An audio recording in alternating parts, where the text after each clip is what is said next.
goodness. I think we might be live. What is going on? What is going on tonight? What are we going to talk about? What are these 98% guys going to say tonight? Anyway, so we're live tonight, and we don't normally go live on a Sunday, but I'm going to tell you why we're going live, and it's to address some of the stuff that's going on in the community right now. So that's kind of why we're coming on. Nothing good comes from what's going on right now in the community, but I felt that we need to address it because I feel like a lot of people are chiming in that have no idea what they're talking about. They see someone post something and they think they know everything about it, or they're supporting people and don't even know the story or what happened or anything like that. So it's kind of like cringy. You know what I mean? Very cringy. So Yeah. That's kind of what we're going to address tonight. But first, let's talk about some good things. So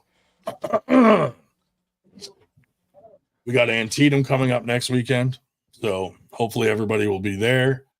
We're going to live stream it. It should be really good. After that, we have Sean Hancock's tournament in AC on the 18th, I believe. So we will be there for that. So please come out to that. That should be a really good tournament as well. And it's a badass venue. We have Sean Latimer, New Jersey State Championships that we're looking for a date for. So we'll be releasing that date shortly and the location. That's going to be really cool. We got a lot coming up. So it's pretty cool. Winter Blast, we're teaming up with Arm Gods. That's going to be badass next year. Some cool stuff we got in the works. We're always working on something.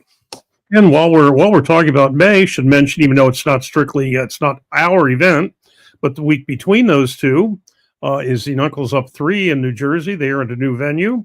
Yep. And we certainly appreciate their support. So we want to, reciprocate in that way. They have an excellent card on for the 11th, which we will talk about. In fact, I believe this weekend we might even have this coming the usual Friday night. We might even have some of those folks on from High Five to talk about that coming up. Correct. On the 11th.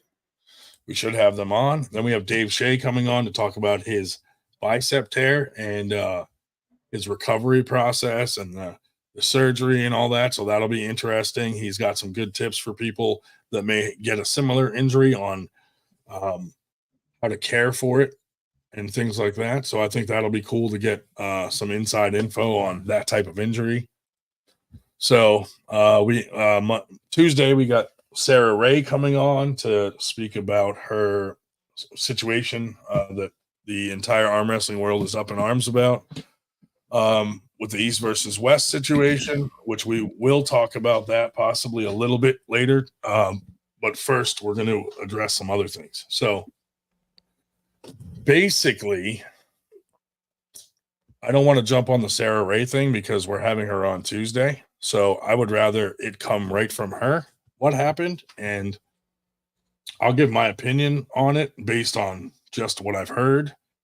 But again, I would rather her come on first and tell her side before I release an opinion so that we have the full story rather than, a lot of people didn't even read her post and they're giving their opinions based on what, I don't know. They're just like either bashing her or bashing Engen. None of these people even know the story, and they're all chiming in like they're an expert. However, Sarah did post something and I shared it because it's a hot topic. I mean, we have a podcast and, Sarah's always been good to us and we have no reason not to support her or believe her. So, Engen has not, he came out with his side of thing and just made a list like, I'm sorry for this. I'm sorry for this. I apologize for this.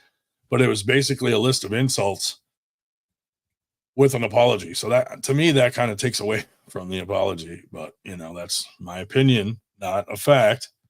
So anyway, so here's what I want to get into. Of the stuff between me and Engen, because everyone's like typing stuff like bashing 98, bashing me. You know, however, and Dave can attest to this, at no point have we in the past, I would say 2.5 years, attacked someone or said something about someone that didn't poke at us first. I'd say that's accurate. Yes, sir. And that's why I have Dave here, because Dave is well known in the arm wrestling community as someone who doesn't lie ever, to a fault. So I'm too lazy to lie. He's too lazy to lie. And so I wanted him here so that if I say anything that is not true, I know for a fact that Dave will be, I don't think so, Ryan. And he'll call me on my bullshit. But for the most part, anybody we've had some words with over the past probably 2.5 years, they've either poked at us or made vague comments or talked stuff behind our back, and it gets back to us, and we just defend ourselves. It's not like we're attacking the person, but it's like, hey, if you say this and it gets around to 200 people and it gets back to us and we say, hey, what, here's what's going on. That's what we're doing. We're just defending our brand. We're defending ourselves. We're defending our integrity and this and that. So I'm going to start this story off by saying, I know what's missing in arm wrestling. And the thing that's missing is some humanity, because people run their mouths on the internet and say things like, you don't ever know what the other person that you're talking about is going through. That person could be dying. That person could be dealing with a death in the family. That person could have a disease. So some of these people just throw their 2 cents in, not realizing that it could be hurtful. Because I saw some things written about Sarah, people talking about her appearance, her voice, body shaming her, doing all this stuff. And they don't even, I don't even know how that pertains to the situation. All she did is voice her concern and this and that. So, it really bothers me though to see people attack someone's character and this and that, because it happens to me all the time. I mean, there's people in the community that have never gotten a chance to get to know 98 or what we do, or me or Dave or Josh or anybody else involved in 98, but they sure have a big opinion about us. So to me, I would rather someone make fun of me and just be like, oh, look, Ryan's fat. Like, for example, Paul Italia for 6 months was calling me a fucking Twinkie boy and this and that. Did anybody see me freak out over that? No, guaranteed. However, if you bash 98 and say what we're doing is not a pure thing or a good thing or building the sport, now you're going to see me fucking defend something, because that's the one thing that people don't see, all the hard work that we all as a group.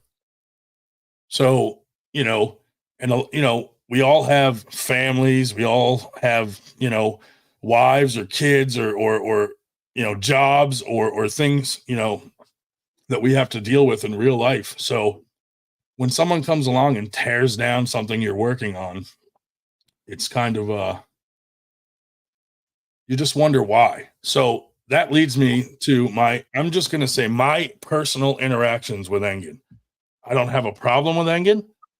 I think East versus West is the biggest promotion focused on 2%ers in the whole world by far. So, and you have backed that belief up by spending your hard-earned money on all of his.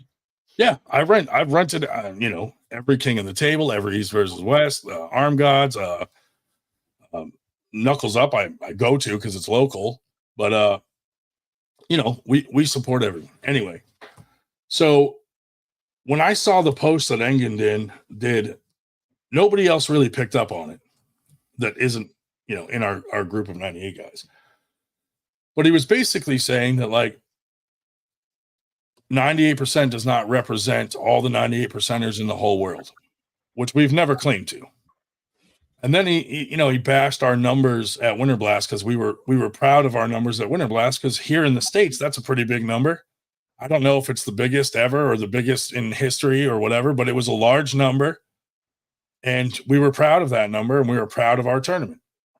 So when I see Engen going, oh, well, over here, we have tournaments this size and 1,700 entries here and, 800 competitors, not entries and going on. And I was just like, all right, this is directed at us. Despite some people saying, no, that's not directed at you. Why would Engen direct that at you? So someone else had shared that post and then Engen was talking under there with me. We were going back and forth. And I felt that there was some sort of language barrier. Like maybe he's not understanding what I'm saying. I'm trying to explain to him that 98% is a concept. And this can work for any sport out there. You got the 2%ers that are the elites or in the pros or however you want to look at it, major leagues.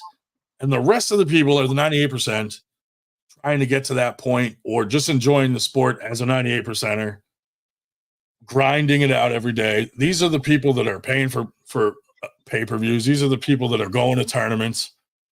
So when he kind of put shade at what we're doing. So I was like, I'm pretty sure he's talking about us. So I private messaged him and I said, Engen, I hope you're not taking my comments on this other person's thread as disrespect. I've always supported East versus West and I've always purchased the pay-per-views. What I didn't agree with was last year they let anybody in the finals and there were a lot of qualifiers and I felt like that kind of watered it down. And I felt like, the thing that happened at the finals where they just let people in, I didn't agree with that. And I'm entitled to my opinion. And there's other people that have the same opinion and there's other people that don't care. They're entitled to their opinion.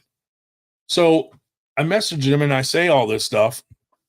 And then in the thread, Engen posts a private message between me and him from 3 years ago when I was like brand new to the sport, where back when I didn't know anybody and I was like messaging all the coaches out there, like guys like Coach Ray, guys like Ryan Bowen, Engen, people that did like coaching. And I asked them a question and I said, hey, what do you do for hand control?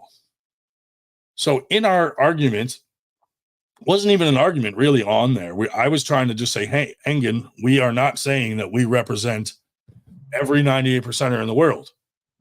And he's trying to say that we're claiming that. So hold on a second. He's trying to say that we are claiming that we're saying that we represent every 98%er in the entire world. That's not the case. But our concept is for all the 98%ers in the world. So it was very annoying that he posted that because he's just not understanding that we're not claiming to be like the king of the 98%ers in the entire world. We just have a concept and we're just trying to like grow our sport. So regardless, whatever. So he says all this stuff and puts out this comment of me asking him because I said to him, I said, well, he said, nobody's heard of us. He said, outside of your little group, no one's heard of you. You guys probably represent 0.01% of the community of 98%ers. And I'm like, okay, whatever. Maybe he doesn't know. But most people in the States have probably at some point either seen a 98 shirt, come across our podcast, or heard something about Winter Blast. So I would say that that's probably a little bit more than 0.01% of the 98 community has probably heard of us. Anyway, I didn't argue that point with him. So then I said, well, Engen, you've heard of us since you're talking about us and you did this post. And he proceeds to go, yes, I know exactly who you are. And he posts the comment of me asking him, what he does for hand control for exercises and stuff. But he did it in a way that was like condescending. You know what I mean? So I'm like, okay, wait a minute. This guy posts a kind of condescending post about 98 saying that Winter Blast wasn't impressive compared to what he's got going over there in other countries. And then 98 isn't impressive because you guys don't represent all the 98 percenters. There's people in his country that have never even heard of us. And we're like, dude, we're not saying that every 98 percenter on earth knows us or is in the 98%. But the concept, yes, 98 percenters, you know what I mean? It works for everybody. It works for every sport, every, whatever. So he does this. So I'm like, okay, that's fine. But then later, this guy posts another conversation that I had with him. And I'm just saying, hey, I meant no disrespect for my comments, this and that. And he posts this stuff up. So then I'm like, all right, this guy's being an asshole and I've done nothing to him. So we, make some jokes about his eyebrows and shit. Now, if anybody knows 98%, when we have to deal with turmoil, we usually deal with it with humor or a little friendly trolling. So that being said, we made a couple memes of him. I posted a few, whatever. And I told him that he's a disgusting human for how he treated us. So, then he's like, he posts like 2 more posts about me, name dropping me and everything. I'm like, Jesus Christ, this guy has it out for me. But, in my mind, I'm thinking Engin's at the top of the mountain. He runs the biggest organization in arm wrestling with the biggest names. Why the fuck does he care about what me or 98% is doing over here? And why does he feel the need to like cast shade on what we're doing? I'm like, dude, we're focused on the 98%, not the 2%. We're not your competition. We're not doing anything. We're not doing anything to like we're not doing anything to disrupt what you're doing. We are not trying to diminish what he is doing at all. We are not direct competitors, period. I mean, I'm not sitting there going, well, Engin, you don't represent all of the 2%ers. Like, what the it's just fucking kind of silly. So then this thing with Sarah happens, and I'm like, okay, so that's kind of fucked up. So I shared what she said, and then he's fucking saying, like, I'm bashing him or whatever. I don't know. We haven't interviewed Sarah. All I know is what she posted. It sounded kind of screwed up. And Engin is pretty fucking pissed off at me if he's going to keep name dropping me. But I'm like, dude, who am I? I'm like 3 years into the sport. I fucking barely arm wrestle. I'm just a fat guy that likes to arm wrestle and hang out with his friends. So we started 98%. So I can see those friends more often and hang out throwing tournaments. Now it grew into something bigger, which is great. But it's just annoying that someone of his stature has to like diminish what we're doing and like kind of cast shade at it and make it seem like it's like a condescending thing. I don't know what his point was. So that's why I messaged him, and I was being very cordial in the messages. And then when he was rude to me, I was like, fuck it, I'm going to be rude back. So I posted a couple of our little memes on his page and talked a little trash. And then he fucking says something and then blocks me. Like a lot of people out there, he's done that too. So I'm like, okay, that sucks. But moving forward, I'm like, dude, he doesn't know me at all, and why are these people so quick to like knock down what other people are doing? Like, he doesn't know anything about 98. He doesn't know what we do.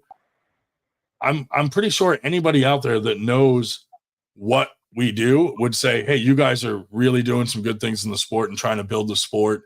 You guys give away free table to people that either can't afford one or, maybe don't have the opportunity to practice as much, or, someone that really needs a new table.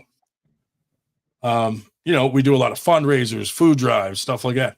Engin doesn't know any of this shit, but yet he's real quick to just say that we're all a bunch of fucking nobodies.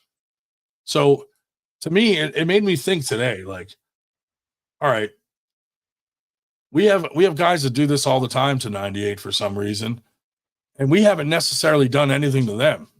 It's more like some of these people have done stuff to us, and then we call them out, and then we're the bad guys for calling them out. So I was just like, man, this is stupid. So all day I was just thinking about, like, Engen doesn't know any of us from a hole in the wall, but he was really quick to tear us down or tear down 98. That's why I'm saying that arm wrestling is missing some humanity, because you never know what someone's going through. Someone could be depressed, and that day is the day where they're on the fence and you fucking poke them and they fall off that wrong side of the fence. So to me, it's like, man, this stuff is so stupid. We need to all do better, us included. We need to all do better. Engen, I don't know why he's looking down at us. He should be looking up because he's at the top of the mountain. Why isn't he looking for the next peak? Why is he looking down at us that on a different mountain going on a different path?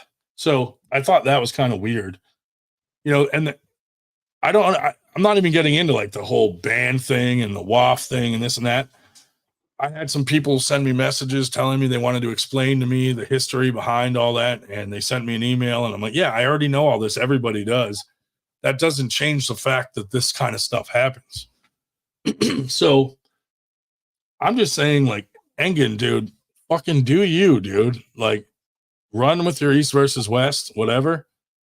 You don't have to step on us on the way up. Like, we're not even a stepping stone that's on your path. You don't have to, like, cast shade at us. You don't need to say anything about us. Like, just fucking focus on what you're doing, dude, with your 2%ers. Like, we all support it. It's awesome to see these guys up there getting matches. But, man, it's very unnecessary to come over here and step on what we are doing. You don't even know what we're doing. Like you said, you don't know us. You don't know what we do. Nobody knows us. We're only 0.1%. Then why do you care so much that you have to fucking post about us? Like, fucking dude, move forward. If I'm going to talk about anybody, it's not going to be some fucking league that's like got 2 people in it and look down on them.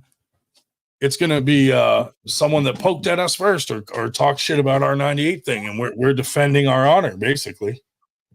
But it's time, like, everybody needs to just do better and stop all the bullshit. Like, I have, we have it's no secret that we have beef with James Reed. But you know what? We still promote all his events.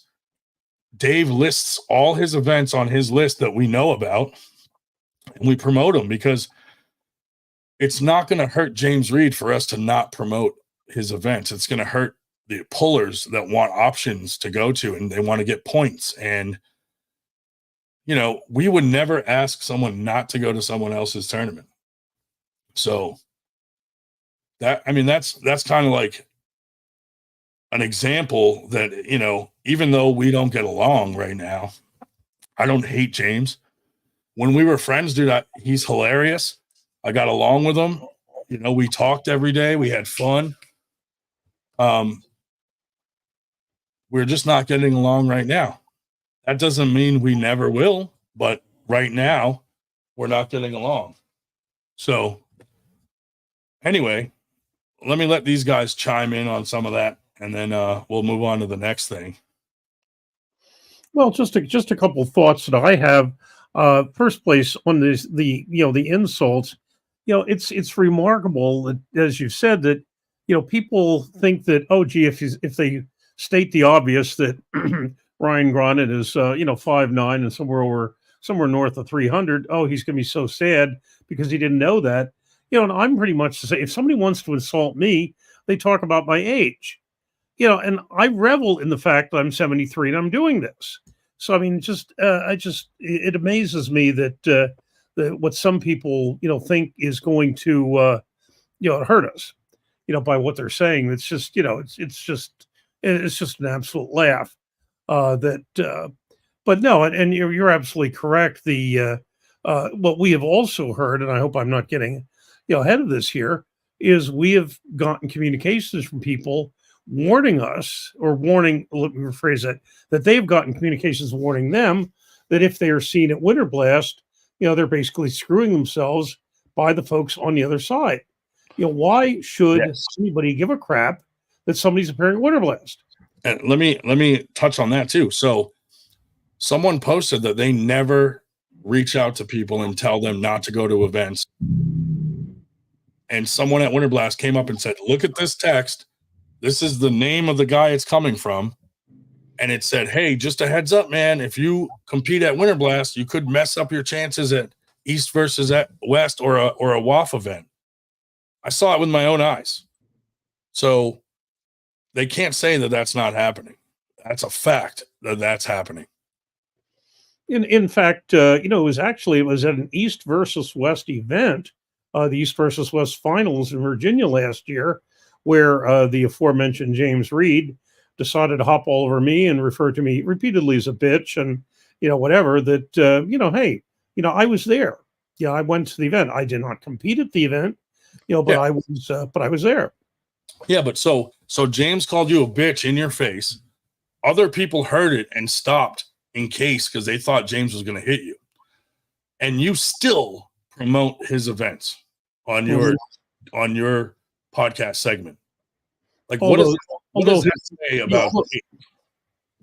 I was just going to say, although his minions claim never happened, bullshit, it happened. And they weren't on video. But we have tons of witnesses. Those guys weren't even there for them to say that never happened, which is hilarious to me.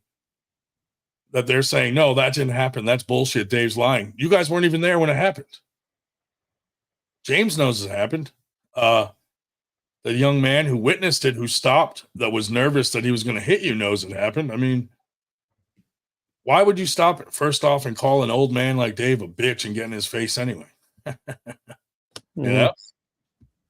So anyway, but my point is me and James don't see eye to eye anymore, and we have some beef, but there's still a respect there, kind of, where, we're not trying to fuck over his events or do anything like that, because that will hurt the arm wrestlers. Whether he's doing stuff to us or not, I don't know. There's been a few things that were kind of questionable, but I have to live with myself 24/7. And I, honest to God, don't know how some people will live with themselves being the skunks that they are. Yeah, like, I'll give an example. There's some local people that, for the 3 years I've been in arm wrestling, they talk shit behind my back all the time. It gets back to me from fucking teammates, other people, whatever. They talk shit to me. But guess what? When they're in front of me, it's, hey, Ryan, and hugs and fucking handshakes. And then they go talk more shit about me. So for the past few years, I just ignored it. Just pretended to play along like I don't know that they're doing that and this and that. But then lines got crossed and I was like, fuck this. And I cut them out of all my shit and I'm having nothing to do with them. And now they're all butthurt about it. And I'm like, well, how can you be butthurt about me removing you when you've been talking shit this whole fucking time? And don't, think I don't know it. That shit's ridiculous. Well, we know about that. We know about the dragon under the hoodie. Come on. Fuck. You think we're stupid? There were witnesses. Anyway. So moving forward, dude, I'm not even going to talk about fucking Engen. Unless I just feel like it.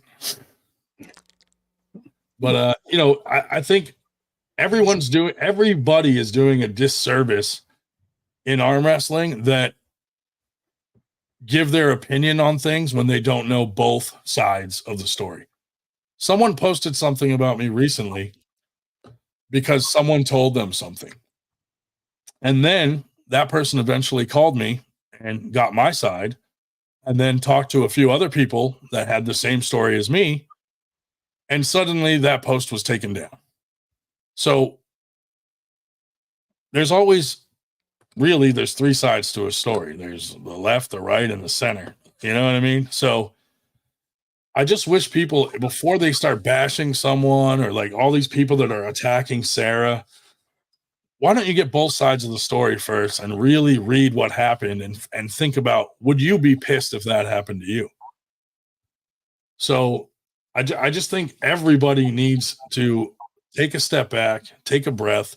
This is fucking arm wrestling. It's supposed to be fun. You're not supposed to dread waking up going, what kind of fucking drama is going to happen today in arm wrestling?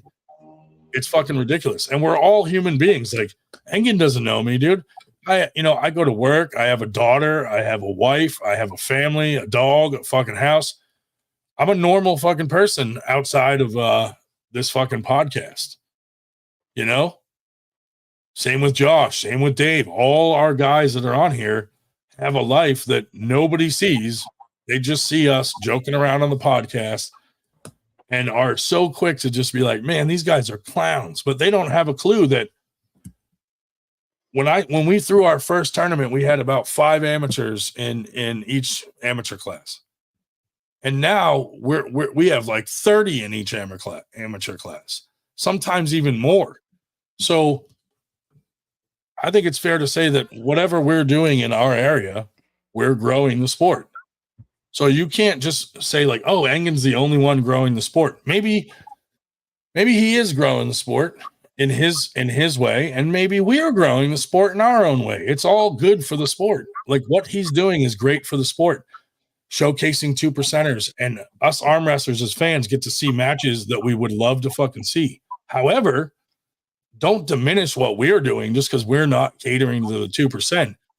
If anything, we're growing the sport for the lower level guys and getting new people into the sport.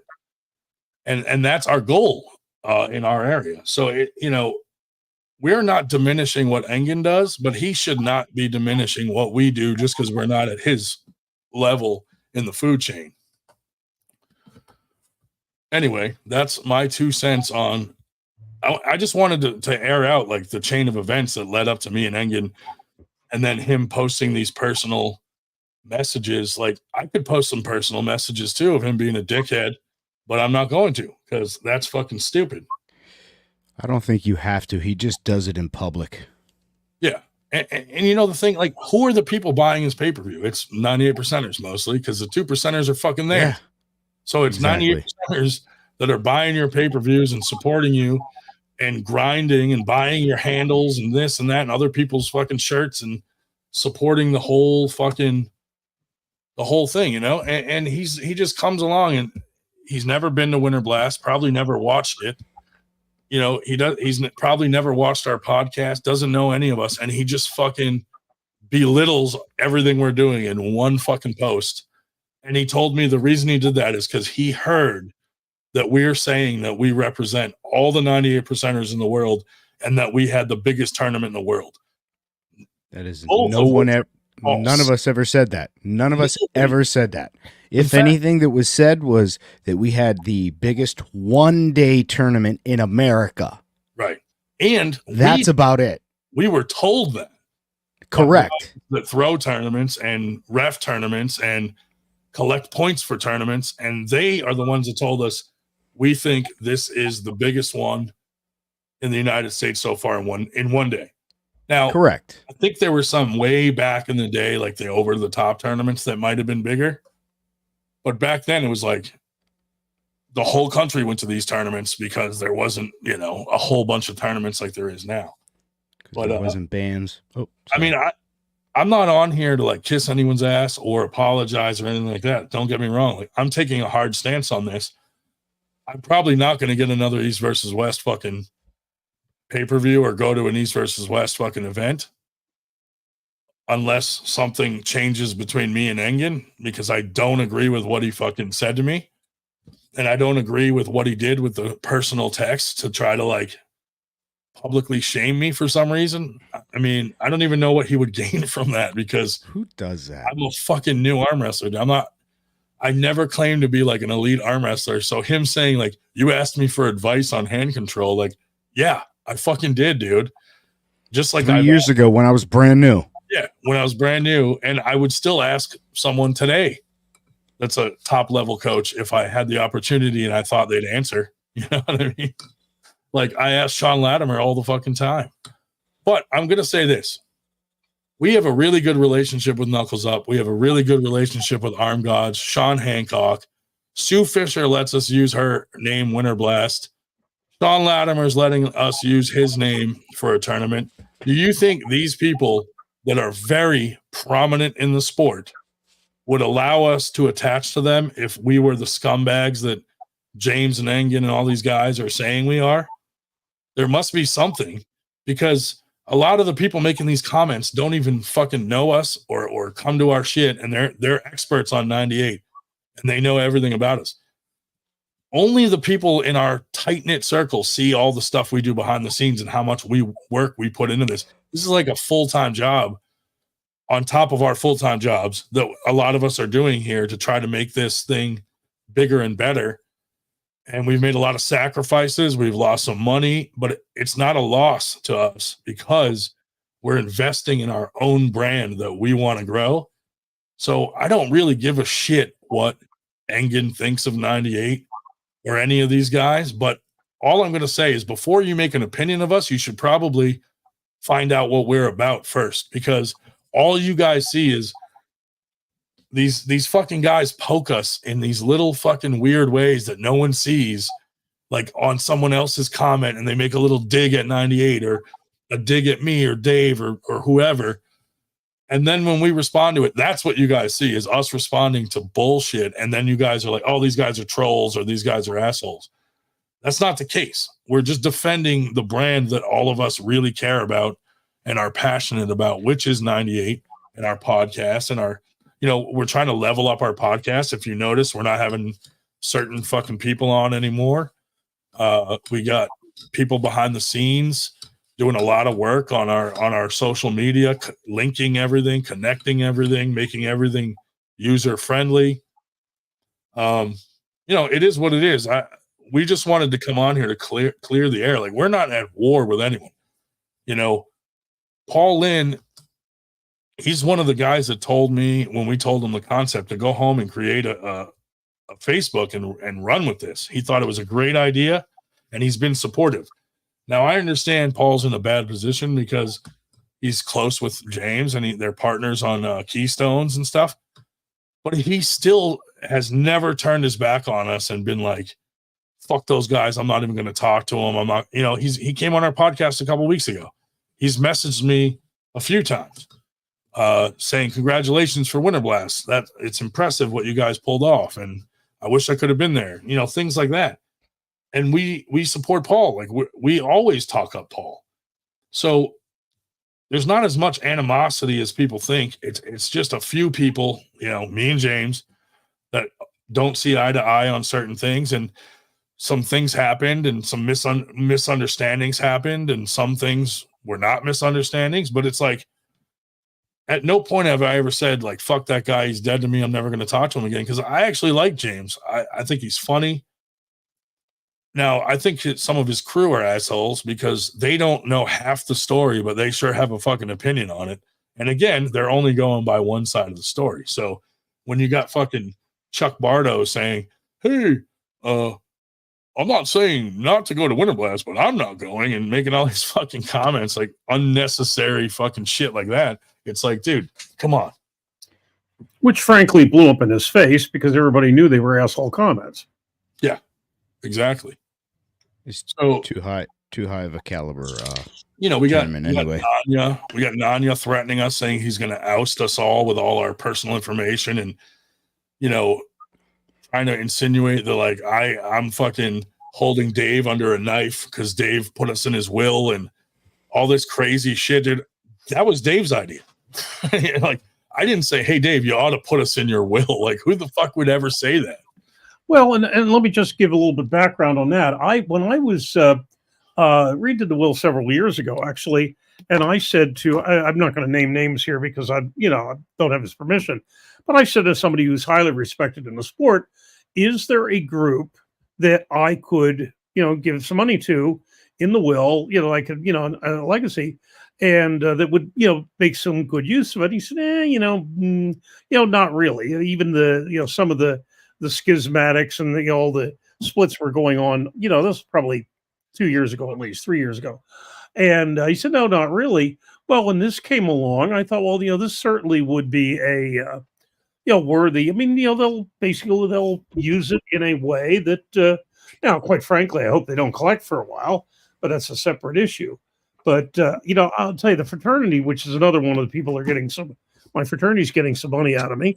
And they have this expression that what we ask for our alumni is 3 T's: time, talent, and treasure.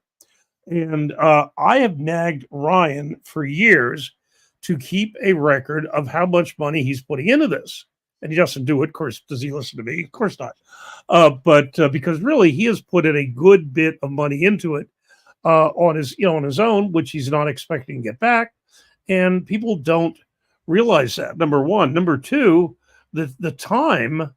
Honest to God, I don't know where he has find. Well, I know how he finds time to do it because he gets 5 hours of sleep, if that, a night. But the amount of time he puts into it, is remarkable too. Now, as far as talent, we can argue that one, but But, I mean, in defense of 98, it's not just me. no, that's his too. Josh, you, Johnny Miller, Josh Berger, Sue Fisher, our whole crew. And now, we're starting to have like some refs on board. Ray Romanowski, Gio, Josh. We have a whole staff now of people, and we're growing, and we're trying to add to that staff so we can do more things for the community. And part of the reason I started as roughly monthly, getting our own professor, we had the list before then. But part of the reason we started that was so that people were associating Ryan as all of 98, which he absolutely is not. He's certainly, our lead pony, so to speak. But no, that's why we really want to have people know that 98 does not equal Ryan Grondin and vice versa. Correct. And that is the main reason that I started a committee, because I was like, I don't want this to be, now don't get mad, Engen, I don't want this to be a dictatorship. It's a community, and we all vote on things. We all talk about things. I don't just make a decision. Now, if it's something serious and I have to make a split decision on something, then yes, I will make the decision. But for the most part, we run things through each other. I bounce stuff off these guys constantly. Hey, what do you think about this? And they do the same with me. It's a joint effort, and we're looking for other people to be on our committee that would love to help us do some good for the community. So if you're out there and you want to help, or even we started a Facebook group, which was a fucking daunting task for every single state in the entire country, including a whole bunch of countries. And I've said this before, people think, I don't know what, we're assholes for doing that or whatever. The whole point of doing that was, I'm going to give an example like I did before. Say you live in New Hampshire and you want to post your tournament out there. A lot of people will post their flyers in like a big group like Arm Wrestling Discussion. You don't know who's seeing that flyer.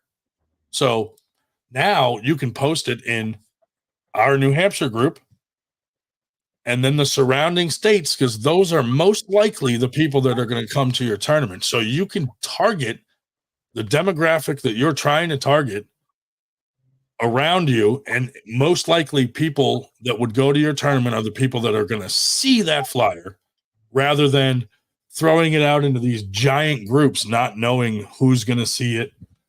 So it's really a tool for anyone to use, anyone. And we're just looking for a few admins from each state to help us add the local guys in that state, to help the group grow, and so that anybody in that state or anybody in the country can use our groups as a tool to promote their events. And it helps us to know what tournaments are out there, because we would like to expand Dave Shell's list to a larger area than just the Northeast. Yeah, and it's not just tournaments, because the other thing that I find very useful about the state breakdown is somebody will, I've gotten a reputation of knowing where the practices are because I've been to a lot of them. And so when you have a situation where, just as an example, Manolo Sanchez sent me a note some months ago saying, I have a friend that's going to Iowa for, business next week, who could I put him in touch with? And, here I am in Pennsylvania, Manolo's in Puerto Rico, but he's asking me about something in Iowa. And I could say, well, this is the group I know about there. There's a couple others in surrounding states. I think actually one of the Iowa groups that has one of the coolest names in arm wrestling, which is Children of the Corn Arm Wrestling, which is, kind of interesting. But, and when I travel, I would like to be able to say, okay, I'm coming through Tennessee. Is there anybody that practices on a day other than Saturday and Sunday? that I could basically hit their practice on the way. And so what I would really like is that the administrators out there, one of your tasks I think are most important is collect contact information, even if it's not published, from the groups in your state. Because I'll tell you, it is a growing sport. There are a lot of groups out there. Every time I go to a tournament, I find a new group from Ohio. I swear there have to be at least probably a dozen groups in Ohio now, which, it's just as there are in Pennsylvania. And so it would be nice to know who these groups are. And just generally, even if you don't want to get your address out there, say, okay, there's a group in Lancaster, Ohio that practices on Wednesdays. And I'm just pulling this out. I don't know what day practice. And this is who you message if you're going to be in town. Yeah, absolutely. I think the groups will help a lot too with the whole practice thing. I mean, we even had Todd Threet. He's a high-ranking member of the Texas Armwrestling League. He actually is the one that helped us make all the backgrounds for all those groups, and he supported us and thought it was a good idea and helped us to make those because he liked the idea, and he's been great. And he's a whole different league. Like there doesn't need to be all of this weird animosity. Like he helped us, we would be willing to help them if they need it. We still post James's stuff. We're not trying to seclude anyone or exclude anyone or any kind of weird things like that. We're trying to include everyone. There's just a few people that just don't fucking like us that we're just kind of like, well, fuck that guy. That's our goddamn motto, for Christ's sake. Yeah, and speaking of talent, I mean, some of those logos that he made and the backgrounds they made, it was like not only excellent quality, but it showed up. The one that somebody said, "Hey, how about one for Argentina?" And Argentina showed up faster than one could say, "Hola, ¿qué tal?" Whatever. It was like boom. There it was. People are starting to ask for the state background on shirts. Mm-hmm. That's kind of cool. But anyway, as far as representing all 98, the vast majority of people we love to represent, but quite frankly, there's some people in the 98 I wouldn't want to represent. I'd be a handful, but no. Well, it's just funny because it's like we're new, we're growing. We don't claim to represent every 98% in the whole world. Engin, calm down. We just represent the people that support us right now. The people that are saying, "Hey, I'm in the 98%, and we like your fucking concept. So, count me in. I'm in your group." There's almost 9,000 people in our group now, and it's a private group.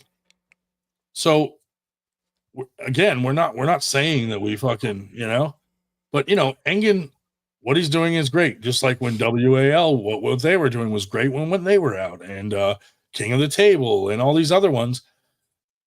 Yeah, I mean, see, all these guys are doing great. See, I even put up with shit like that. Thank you, Schmo.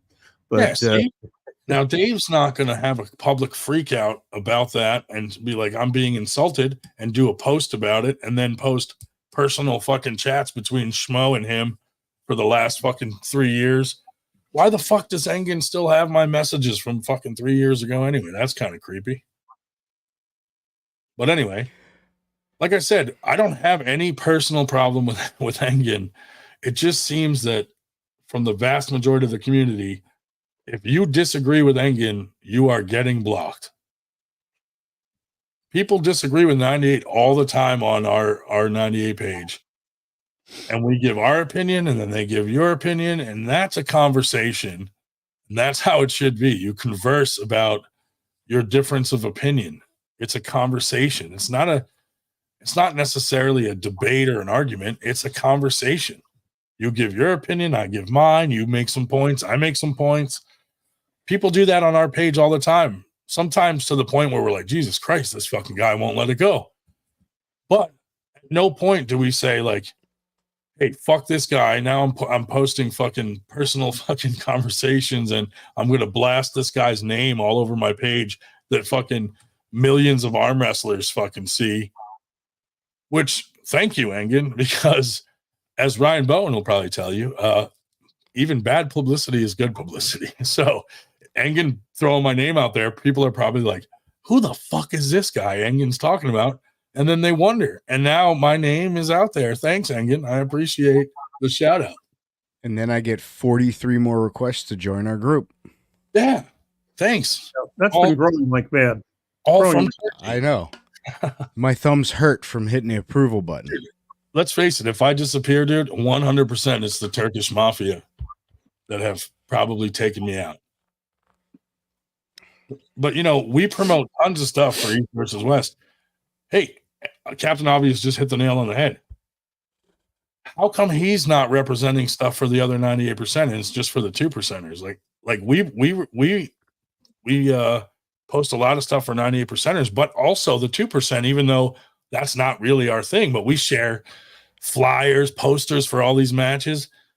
Why doesn't Engen share stuff from 98 or other leagues or anything like that? I mean, that's a good fucking question right there. Because we're IFA. You know, like, what the fuck, dude? Anyway, I don't even care anymore about fucking Engen. Like, it's just hilarious that someone at his level felt the need to diminish what we're doing here, not even knowing what we're doing or what we're about, doesn't really grasp the concept of what we're doing. Obviously. So yeah, but like I said, I don't hate Engen. I think what he's doing is probably the best 2% thing going right now, other than Arm Gods and Knuckles Up, because those are our boys. But yeah, I mean, this whole thing with Sarah, I'm going to give my 2 cents on that. So Sarah said she did a post, and it wasn't even nasty towards Engen, but Engen did get nasty with her in DMs and voice messages and stuff, and he wasn't very nice to her. And now people are attacking her on his behalf, which is bullshit. So here's my thing. If I went to a tournament and I qualified, see, last year she qualified for 2 classes.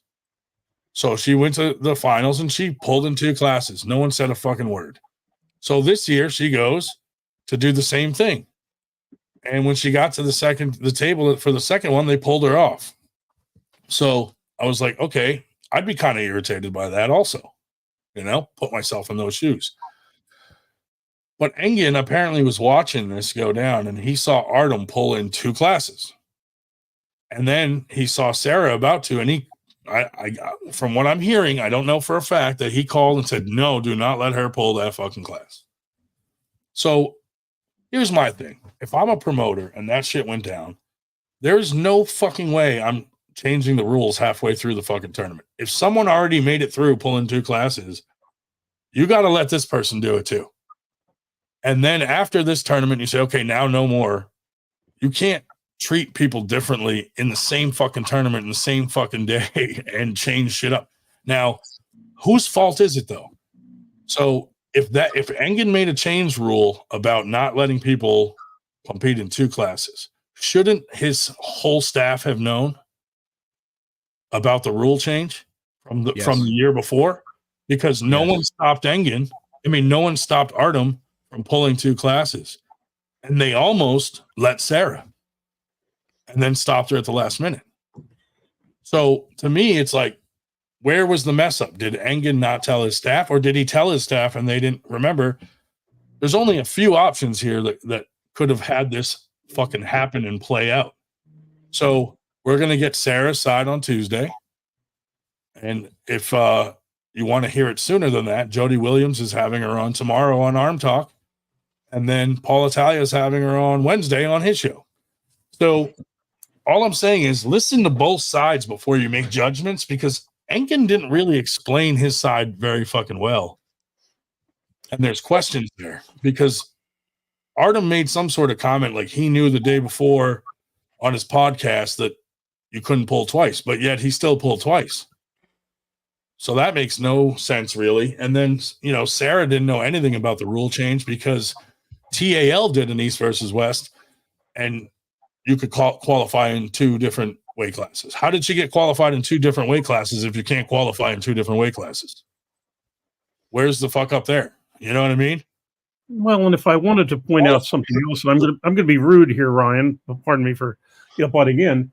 But when we had a question last last year about there was a big fuss that supposedly the East versus West finals were going to be on the same, well, they were going to be in the same week, pretty much, same area, time-wise, as Winter Blast. And so we were told, well, that was Engen's decision. We can't change it. And we checked with him. And here, once again, Ryan is in contact and has been in contact with Engen on a friendly, cooperative manner. And he got in touch with Engen and said, is this true? And Engen said, absolutely not. That I let my representatives in the States do things. I just worry about it once it gets over here to Turkey. Well, now, if that's the case, now wait a minute here. If it is also true that when Sarah was getting ready to pull the second class, that the folks here in the States got a call in the moment saying, wait a minute, no, nobody else is going to pull two classes. They both can't be true. Is he micromanaging the States, or is he letting the States people do it themselves? One or the other is true. That's a huge contradiction right there. Now, I don't fault Artem. Like, if he knew that he wasn't supposed to pull two classes and pulled two classes anyway, hey, good on you, buddy, for sneaking one in there. However, the promoters or people running the event probably should have said, hey, we're just going to let her fucking do it because Artem did it. We're not going to change the rules just because Engen called. And that's the other thing with the bans, with this, with that. If people in the United States said, hey, Engen, or hey, WAF, whatever, if they said, look, we want you guys in the United States, but we're not going to fucking support any fucking weird bans or fucking rule changes or last minute things. But if you can agree to that, then you're welcome into this fucking country. Like, this is America. But at the end of the day, this is America, and we should be able to do whatever the fuck we want. We shouldn't have someone saying, like, don't get me wrong. I understand contracts. You sign a contract willingly to only pull for that fucking group. Organization. Yeah, yes. Organization, then fine. You're tied to them. You're married to them. But in no way should you just an average guy who likes to pull, or even a top level guy, go to an event and then have someone tell you, now you can't pull at this event because you pulled at that event. That's silly to me.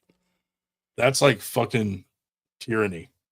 Well, I just pulled up our Facebook group, and I'm fairly certain it was, I have it in my mind, we hit 5,000 members. I think it was December 14th. I'm fairly certain of that date. And I just look now, and just why Josh is getting carpal tunnel there, hitting the accept button, and I am as well.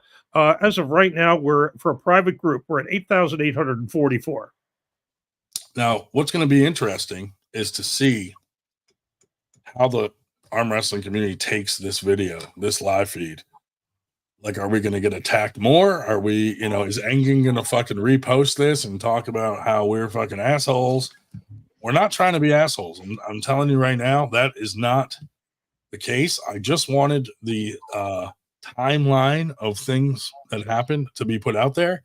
And like I said, we're not apologizing and we're not asking for an apology. But if Engen wants us, if he wants me personally, and I'm not talking for the rest of 98%, if he wants me to support what he's doing, there would have to be a conversation. So there's no way I'm supporting his stuff after what he said to me in private messages. And yeah, I'm not going to put it out there, but it was ridiculous. So fuck Engen. I don't dislike the guy. I think he's doing a lot of good for the sport, and he's really doing good for the 2%ers. But we're trying to do some good for the 98%ers, and we should be allowed to, without catching fucking some weird comments about us for no fucking reason. When you know nothing about us and you claim that the whole world doesn't know of us, then why the fuck are you talking about us? Well, and we just, upon reflection, and like Rick Ryan said, we're not sure how this will be taken. Upon reflection, we felt it was the thing to do. It was the right thing to do. And your historical quote of the night is going to be from Mark Twain's immortal words, which was, always do what is right. You will gratify some folks and astonish the rest. What was that, Dan? So there. Oh, great. The whole goddamn crowd was put to sleep. I know. No, but honestly, here's the thing is, if I feel strongly about something, I'm always going to stand by that. And I don't care who I offend, if I want to put a meme out because someone was an asshole, I'm putting a fucking meme out. And if they can't handle it, that's their problem. They shouldn't have fucking poked me in the first place. And I'm going to elaborate on all this very soon on Craig Soulier's podcast that I was invited to go to. That's going to be an interesting one also, because he has a completely different take on all of this corruptness. So anyway, we have nothing against the country of Turkey. Maybe we'll start a 98 Turkey and let's just see who joins. Oh, that'll get people excited. And Engin, we're going to ban you from our 98 Turkey group. So you're banned. I didn't even start it yet, and you're fucking banned, dude. How many people, you think like fucking all these guys are clipping clips of this right now so they can fucking take it out of context and fucking put it out there and look what 98 said. Look what Ryan said. Oh my God, he's a fucking terrible person. I'm one of the nicest guys you'll ever fucking meet. But I'm loyal to my boys. So you fuck with our boys. I'm going to give an example. A lot of people bashed me for giving Travis a lot of shit. However, Travis did kind of say some bad things about Zach Lee's family, and Zach's our boy. So we were like, hey, how would Travis like it if we bullied him a little? We don't like bullies here in 98. Now, some people may think we're bullies. We're not, because we are usually bullying the bullies. So we just, you know what? We stand up for rights, our constitutional rights. We stand up for America. Us as a committee are running for president in 2028. Anyway, let's turn this into like a presidential campaign run against Engin. Like we're fucking like he's our competition, and we're gonna do a smear campaign. But yeah, so when you tell Zach Lee like I'm gonna punch your wife and kid in the face, well, that's where we come in, and we gave him a taste of his own medicine, and he didn't like it. Now I have since shaken hands with him and put that shit behind us. Shout out to Paul Italia for making that happen. We have no problem. We have no problem with Travis. We may not agree with his methods. We may not agree with him being the bad guy and screwing people over or thinking of arm wrestlers as just money. But we don't have to agree with him. He's doing his own thing. He's got his own fans. People show up. People support him. Good on him. He's got his own thing going. We got our own thing going. We can all coexist. We don't affect James Reed's tournaments and what he's got going on with East versus West and New Way and all this. Good. That's great that he has found that. But man, leave us the fuck alone to do what we want too. Like we don't need to be attacked all the time for what we're doing. None of these people attacking us has even been to one of our tournaments or come to Winter Blast. Why don't you come check out what we're doing first?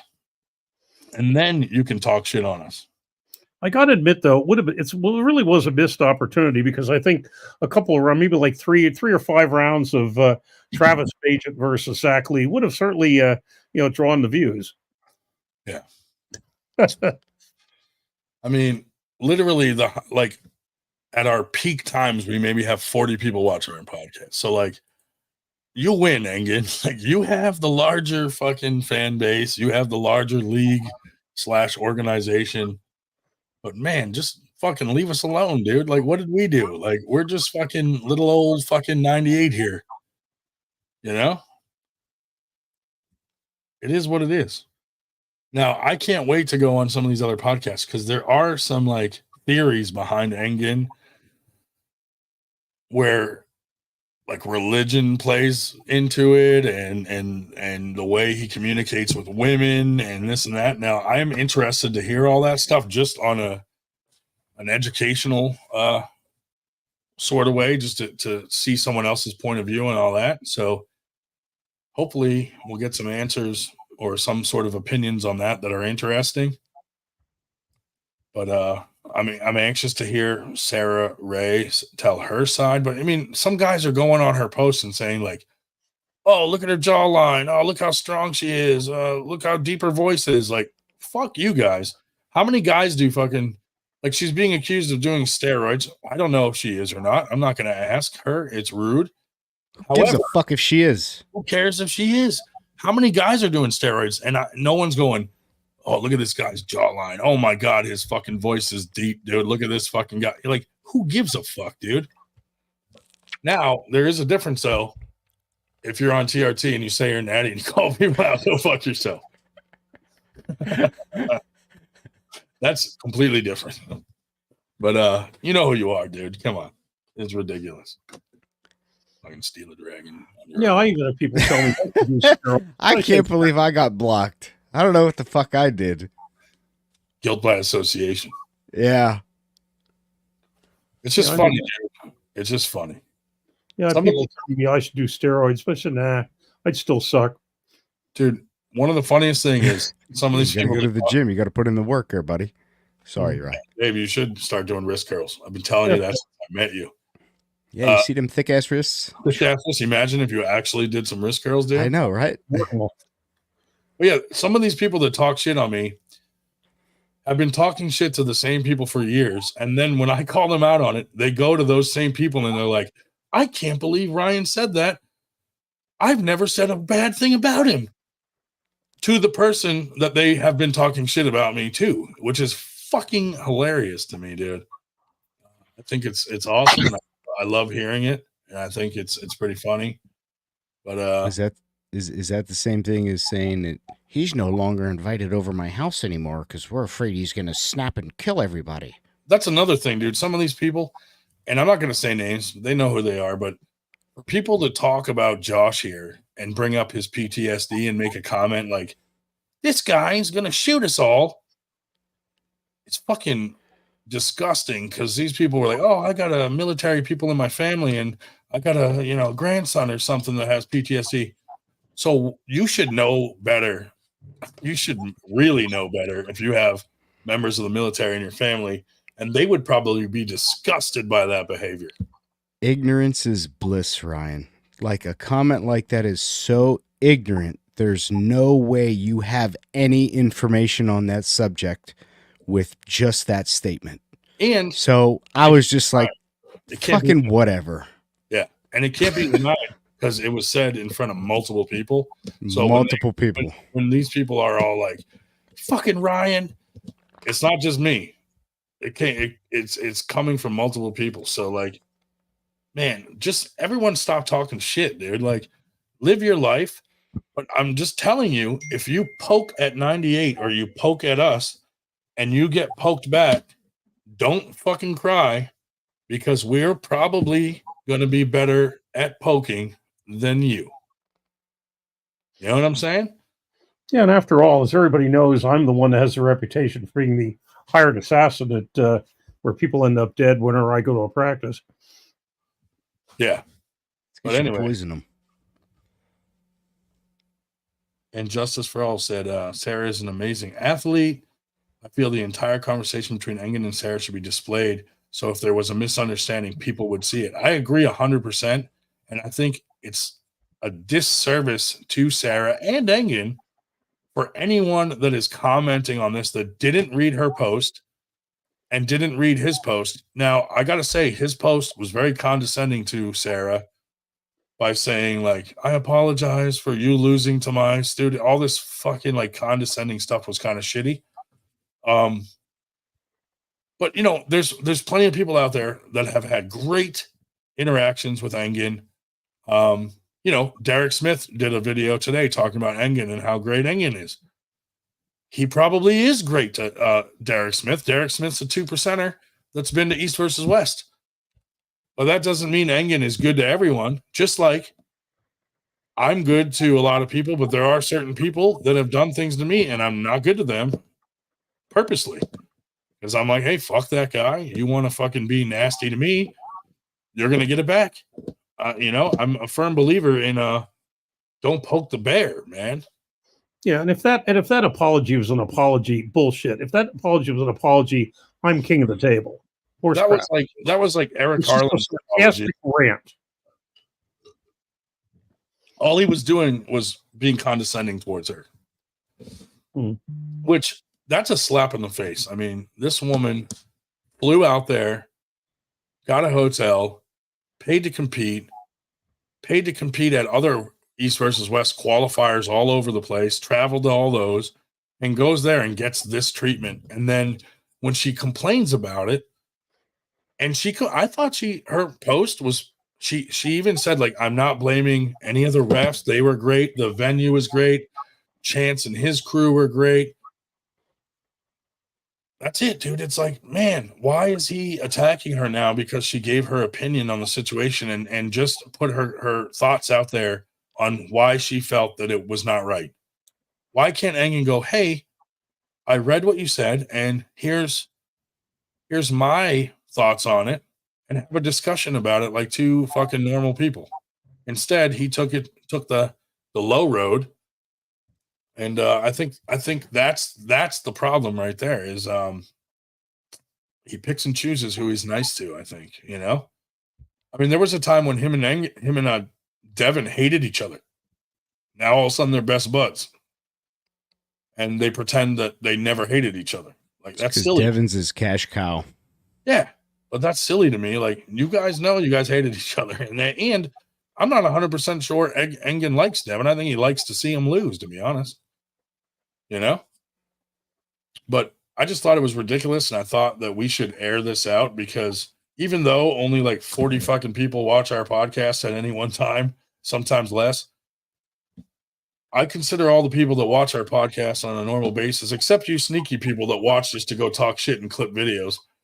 The majority of the people here, I consider friends. These are good people, all the usual suspects. They support everyone's podcast out there pretty much. That's fucking amazing. These people are the people that are watching. They buy t-shirts, they do super chats. This is our fucking people, and they support almost every other arm wrestling podcast out there equally. That's fucking amazing, dude. These people, those are the people everyone should be thanking, because without the support of them, what's the point of doing all this? We wouldn't even have a podcast. If it wasn't for them, because we used to not go live. We would just do his big Zoom call and have like 20 people on from all over the country just talking about arm wrestling, about not arm wrestling. And then we decided one day to go live because people were like, dude, it'd be cool to watch this and have some live feedback from people in the chat. So we decided to do that, and it grew. And then we decided, you know, let's go with this. And we have a podcast now, and it's not even really a podcast, dude. This is more of a hangout. Like, we are starting to turn it more into a podcast and having guests on and bringing back our interviews. And we have Arm Wrestling Science. We have Dave's segment. We're going to have other segments coming out.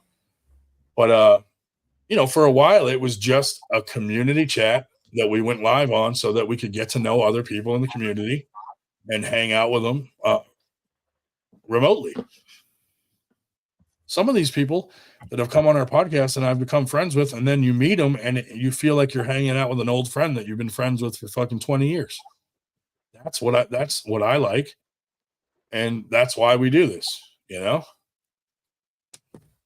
But, yeah, that's why we came on tonight. And hopefully we don't get chastised or crucified or castrated, acid thrown in our faces when we answer the door.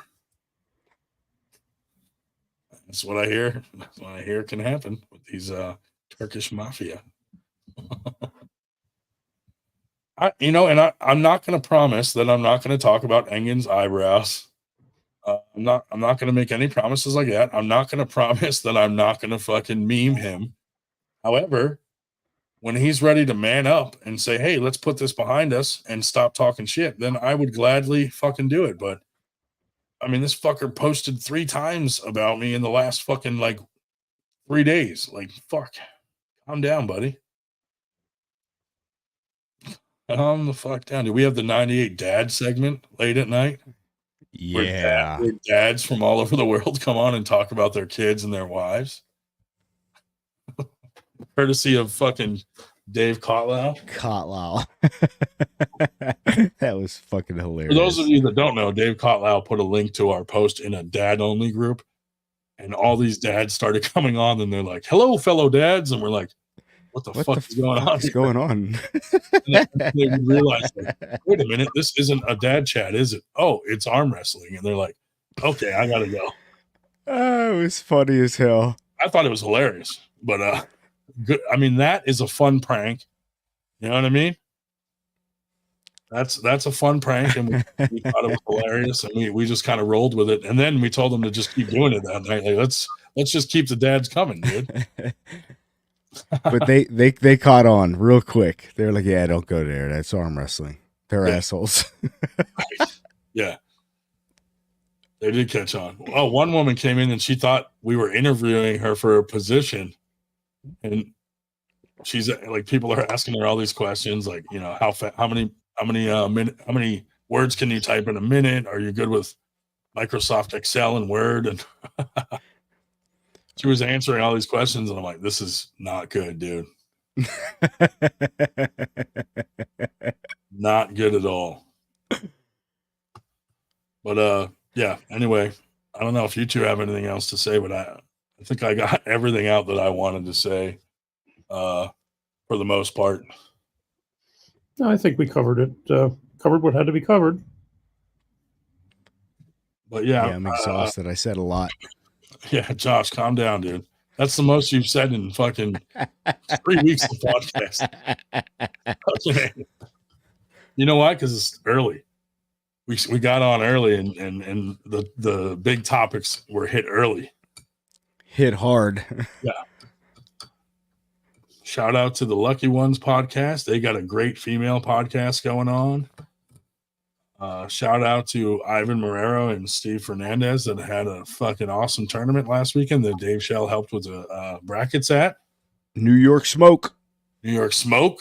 If you're in New York, go check out New York Smoke. Go fucking follow Arm Gods, Regen Options, Vitacell, Lucas Raymond, Arm Assassin Strength Shop.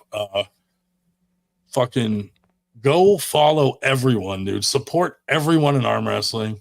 Oh, the camera guy here. Fucking follow that guy. You know, go join our state groups. If you're in a state, join the group. Help us add people that live in that state. Just help arm wrestling grow. You know, we got something that a lot of people don't know, but we're in talks with the Boy Scouts to see if they will add arm wrestling as a badge for the Boy Scouts, where they could either go to a practice or a tournament, or they could build a table, build an arm wrestling table and donate it to a local team that might need a table to expand their team. If that happens, that is going to be probably our best accomplishment ever. Amazing. Yeah, that would be really cool. Amazing. To get the Boy Scouts to do that. So that is in the works. We're in talks for it. We're talking to the right people. They're interested. They're asking questions. Fucking awesome. So, you know, another thing Engen doesn't know about us, we are trying to grow the sport in different ways and think out in schools. Getting it in schools have been talked about forever. And here's the problem with that is the liability. But like Josh Vinacore had a school arm wrestling club after hours, but when he graduated, nobody kept it going. So that's like a thing where we need like volunteers. See, Ryan, everybody says it's a big liability, but I mean, high school football, I've seen people breaking their collarbones, breaking their necks. We had somebody get their spleen dislodged. Come on, man. Yeah. Come on. I agree. Every sport has 100%. Its injuries. 100%. But the problem, I think, is not that. I think it's more so you need the volunteers of someone to run this thing after school. And well, of course. High school. Of course. You know what I mean? But I mean, they have athletic directors that can reach out to people. Absolutely. I mean, that's their job. They're the ADs. I know for a fact that some people have really pushed the school thing and they have fallen short. Or maybe they get one school to do it, but then no other schools do it. So it's like, it would be cool if you got like the 4 main schools in the city to do it, and then you have some competitions, you know, tournaments. But it's really hard to pull that off. That's like on a grand scale, which is why I was thinking Boy Scouts, because they don't necessarily have to go pull at a tournament. They could do the whole build aspect of it. build a table or something, a couple tables, and donate them, something that. Can't they do that in high school? They've got metal shops. I had a metal shop in my high school. Is that even a thing anymore? Do they even have wood shop? Generally not. Unfortunately, all that. Well, it's a separate Votech. Yeah, separate Votechs. But I'm not talking about a Votech. I'm talking about in high school. Well, but I'm saying the answer to that is no. Very few high schools have any type of shop in the high school. Well, let's be honest. Most of these dolts that graduate high school are gonna fucking go into a trade that they should have learned in high school. Right. Well, I guess it's been about 24 years since I've been. I'm one of them, dude. 24 years. Oh, woe is us. Oh, shut up, Dave. Everybody knows you're old. Okay. Dave. Jesus. He went to school on fucking horseback. Horse and buggy. Yeehaw. Cowboy version of Dave. Dave in the front. The fucking oil lamp.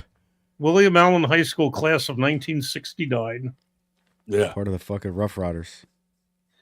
But anyway, I want to say something to the community. Like Engen, if he says someone's name, everyone attacks that person. And not a whole lot of people go to defend that person. So in the future, if you know that the person that's being attacked is a good person or they're doing good things, stand up for them, because it's not. I feel like not enough people stand up. Like people are afraid of guys like Engen. Like, oh, he could ruin my arm wrestling career. Well, no, he can't, because I don't have one. So I can say whatever the fuck I want to Engen, and he can't affect me or 98%. I mean, he can slander us and get people to like talk shit on us and stuff like that, but he can't ruin my arm wrestling career or ban me for everything, because I'm not fucking going to those things anyway, and I'm not at that level. I'm lucky to fucking place in fucking novice or the kids division. So, fucking. Did you see what Shubich said? What did he say? He said Dave claimed Virginia for Spain. Nice. Dave, you're a history buff. Do you have a rebuttal? Fuck. Well, what I was actually typing here is that since you're bringing up the subject, I said that I built a pilgrim ship, and I said actually, no, the Mayflower leaked. We did not build a. We did build the ark out of gopher wood. Did you can't remember the Mayflower? The fucking Nina, the Pinta, and the Santa Maria. Yeah, dude. In the bottom while you're sipping sangria. Yeah. Nachos, lemon heads. Oh, my bad. Sorry. The ark. But yeah, if you guys see someone like Engen that's kind of a tyrant type person, bashing someone like say Sarah or me or any other people, chime in and give a good opinion on the situation, and make sure you get both sides before you chime in. Don't just attack people. You know what I mean? Like, it's happened to us a bunch of times. Oh, hold on. Lucky Ones podcast. Super chat, $1.99. I'm ready for our super match, Ryan. Listen. Oh, shit. I'm going to say 1, thank you for the super match. And 2, I decline because I don't want to get my ass kicked. And I have no use of my right arm right now. So, dealing with a rotator cuff injury yet again. I'll live stream it. Yeah. Or video, whatever. Trust me, Josh has been yelling at me and anybody else at practice not to fucking arm wrestle with my right arm. I keep getting in trouble. Idiot. It's hard not to, dude, when you go to practice, it's hard. You have a left arm. I do have a left arm, and I do use it, but not as often as I should. No, the limiting factor for practices with me is I just can't stand that long. Well, once my 2 new knees are both in order, you won't get me off the table. Yeah, like Engen, how dare you fucking talk about 98% while Dave just had both his knees replaced? You don't know what Dave Shell's going through, and you're fucking attacking him, and he's in the fight of his life just to be able to walk. Need to calm your unibrow. He could slip and fall down the stairs tomorrow, and then we get his will money because of you, Engen. I'm doing this. I'm doing this podcast on oxycodone. Yeah. Dave, what did I tell you about that? Dave, don't tell anybody that you're doing drugs, dude. Dave, put that shit down. What the fuck, man? Dave, how many of those did you take today? You're cut off, buddy. You're cut off. Only two. Only two today so far. Oh my God. I'll pull lucky righty with my bad arm. That way, if I when I lose, I have a really good excuse. Like, oh, she beat me with my rotator cuff torn. You know. But anyway, I want to thank everybody that came on to listen to us cry for an hour. But yeah, I just wanted to make sure everybody knows that we don't really have a problem with anybody, honestly. Like, there's no bridge that has been burned that can't be fixed. Except for maybe Nanya and Harlan. Fuck those guys. I have to be careful when I take this stuff because the Jesus, same pharmacy, same size bottle, same color bottle for this and the generic Viagra. Jeff. Oh, Dave. So hold on. He took an oxycodone for pain, and this motherfucker is erected right now. He fucking accidentally took the other fucking pill. God damn, Dave. No wonder you're all smiling. Wondered what that knock was. He was sitting there, and all you heard was. And we've been trying not to bring up the Gold Bond powder, Dave, and you just set yourself up. He just shot a fucking another kidney stone out of his junk. I was bringing it up myself earlier. I mean, how many there? I mean, with what you do for Armwrestling, how many people would put up with the Gold Bond jokes? I mean, really? Oh, no, no. And we noticed, Dave, you keep looking down at it. Oh, man, can you imagine, though, if you fucked up like that and you're like, what is going on here? It's like, why am I flush? Oh. Well, I think we've just come up with another 30-second clip that'll probably be published by somebody. I'm gonna wait for Johnny Miller, the production manager, to clip this and make a nice video out of it. It's gonna be did Dave Shell take his pain meds or his boner pills today? I can't wait to see the thumbnail. Burger, we need a thumbnail. A good one. I'm gonna do a poll right now, real quick. Yes. What people think Dave Shell did Dave yes take his Viagra or code or OC?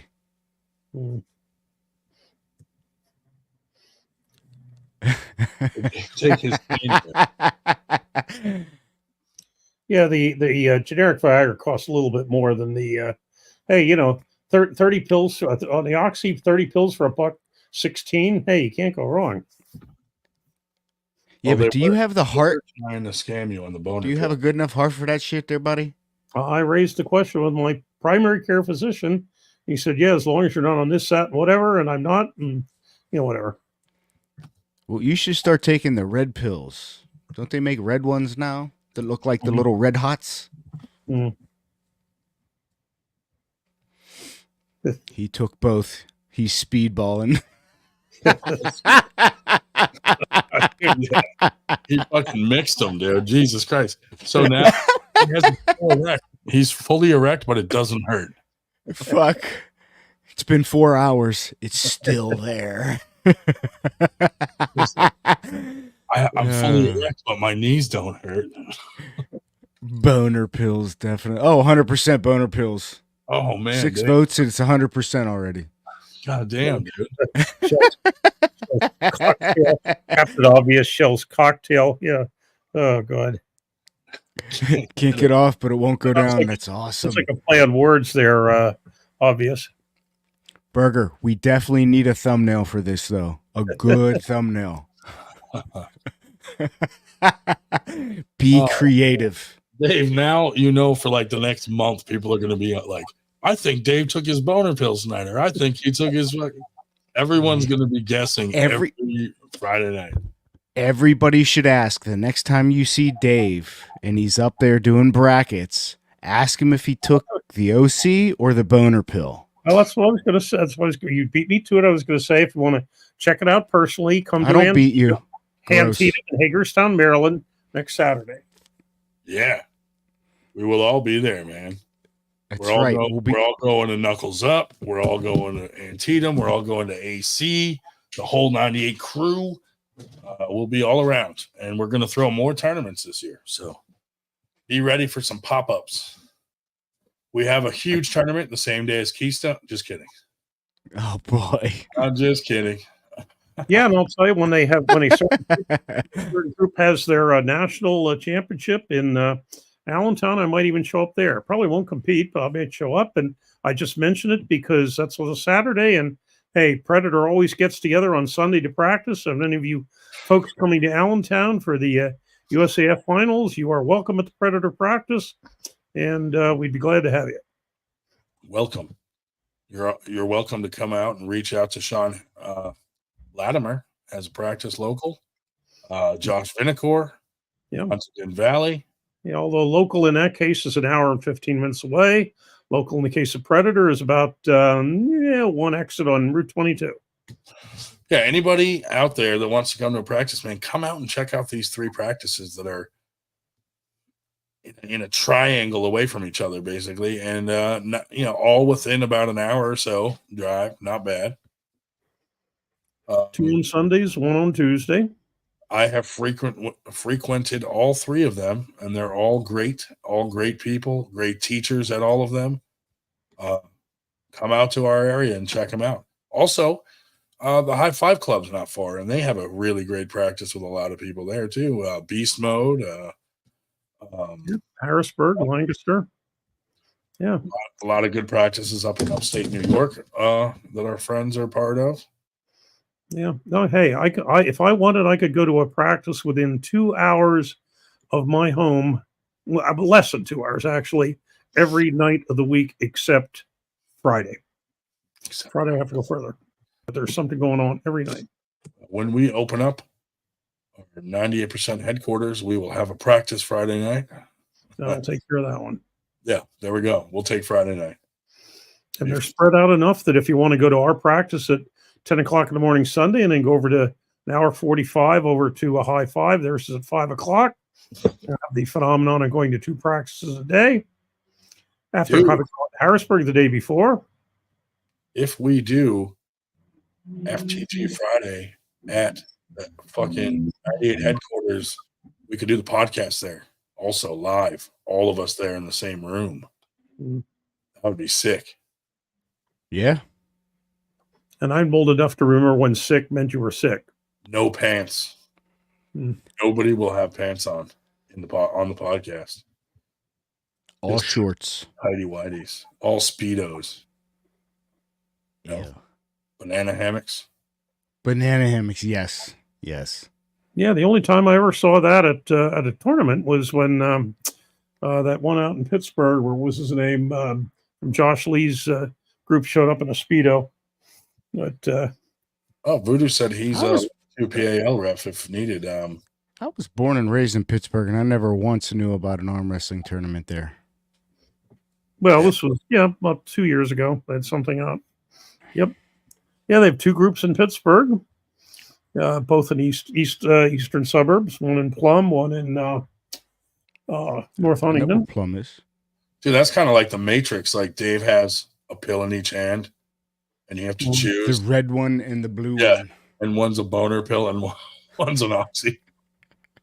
Which rabbit hole are you going to go down? I want both. Yeah. I want to put my erection down the rabbit hole. In the rabbit hole. My face is numb, and yet I've got a boner.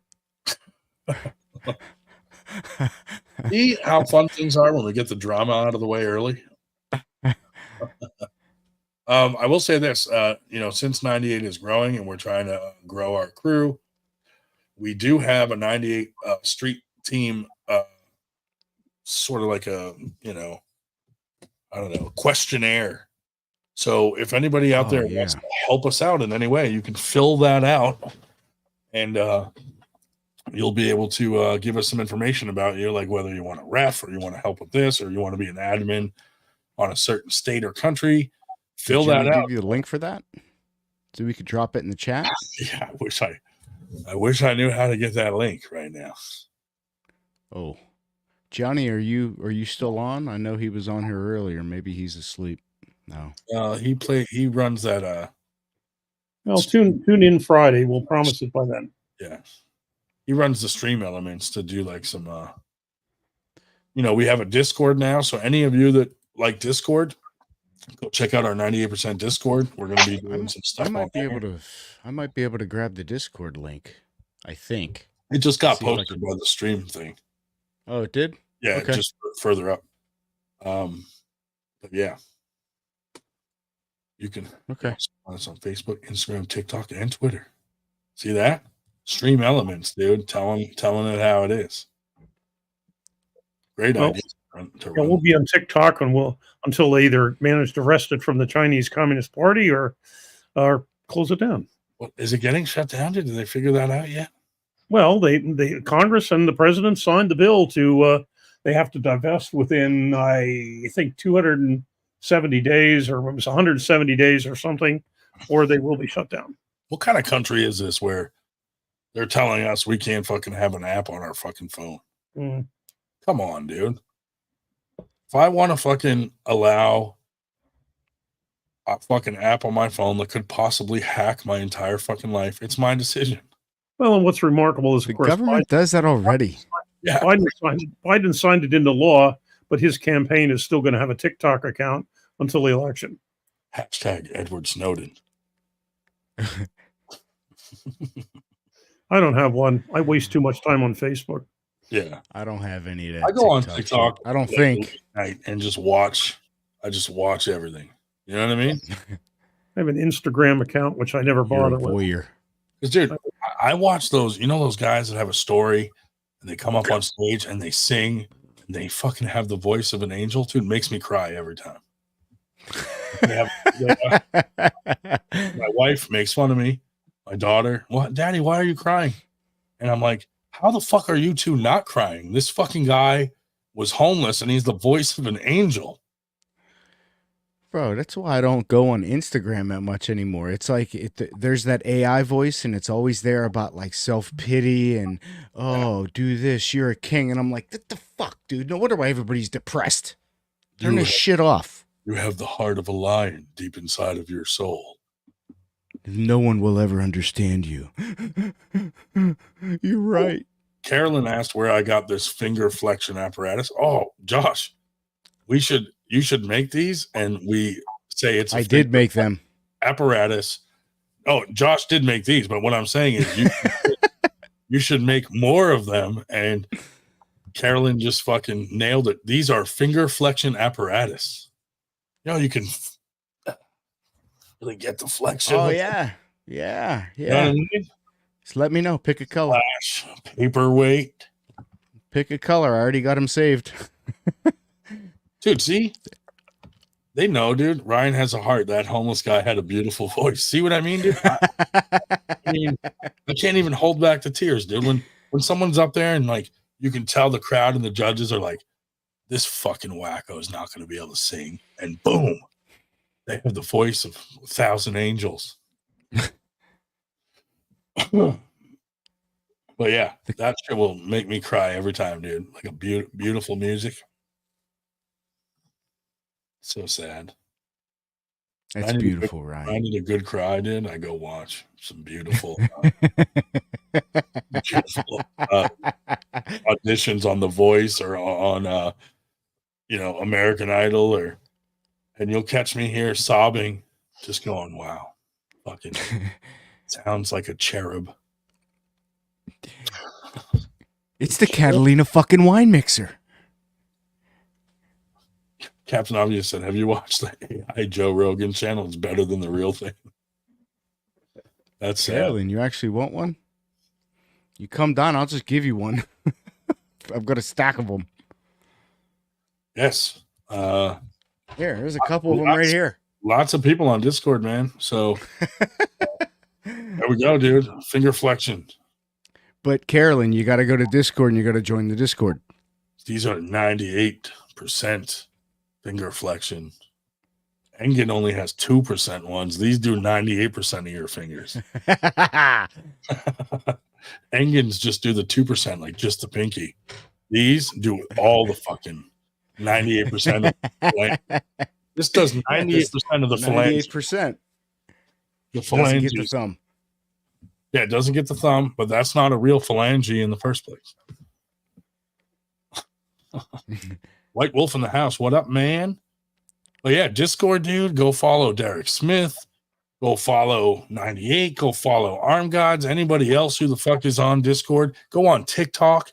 Follow us. Shit. Follow every arm wrestler that's on TikTok. Go support everyone that's on Instagram. Search for arm wrestling and just add all those motherfuckers that arm wrestle. There's so much good content out there, man, if you love arm wrestling. Check it out. Heck yeah. 49 fingers. Like game changer. Dude, that would be hilarious to just put these on our website and be like, finger flexion utility. Knuckles. I will, bro. Discord 98. Yes. Carolyn Looms. But yeah, anyway, that's really all I had to say, dude. I just wanted to come and I wanted to come hang out with you guys, dude. I love chatting with you guys, dude. Actually, last week when we ended the live, we stayed not live on here for like 4 hours, just fucking on here talking. Not me, of course. I fell asleep, but the others did.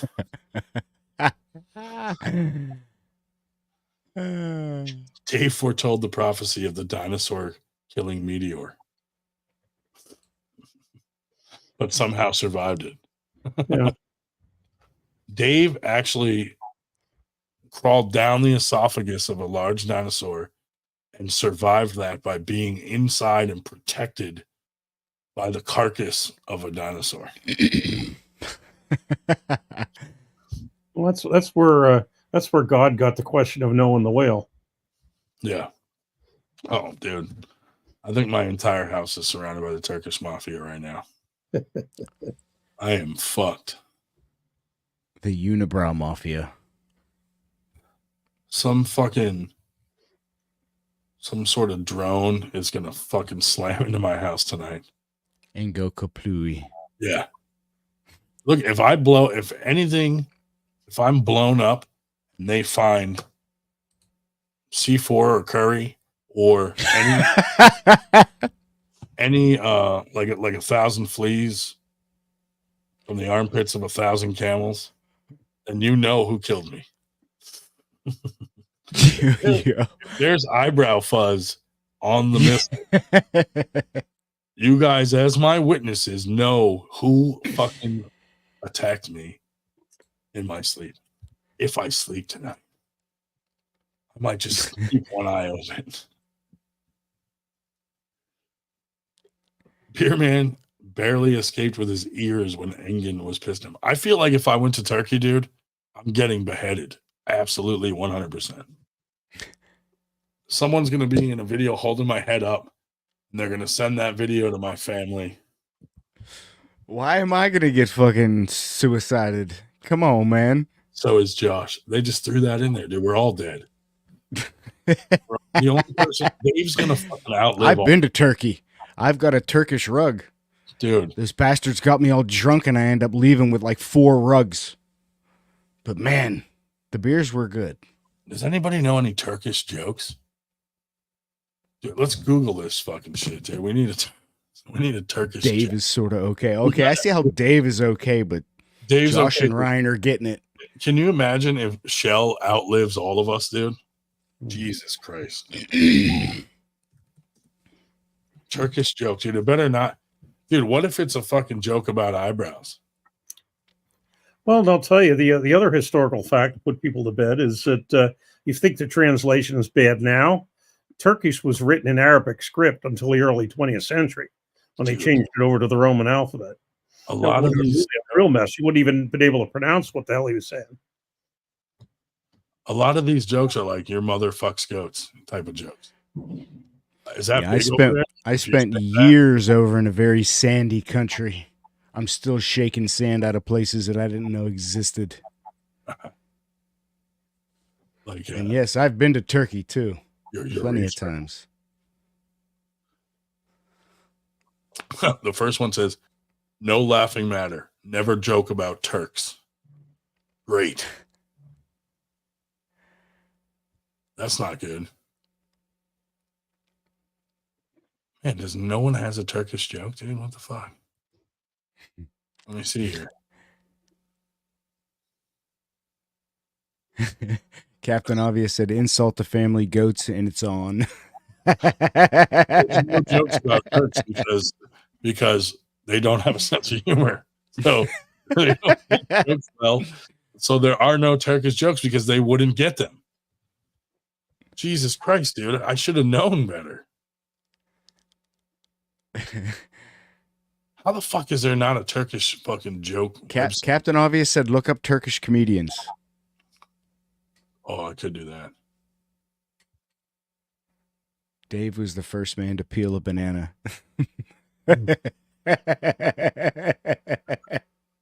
He started the first fire. Oh, Sandra, we don't need jokes. Turkey is a joke itself. That's not nice. Wow. Contact Cat Williams. Yeah, no.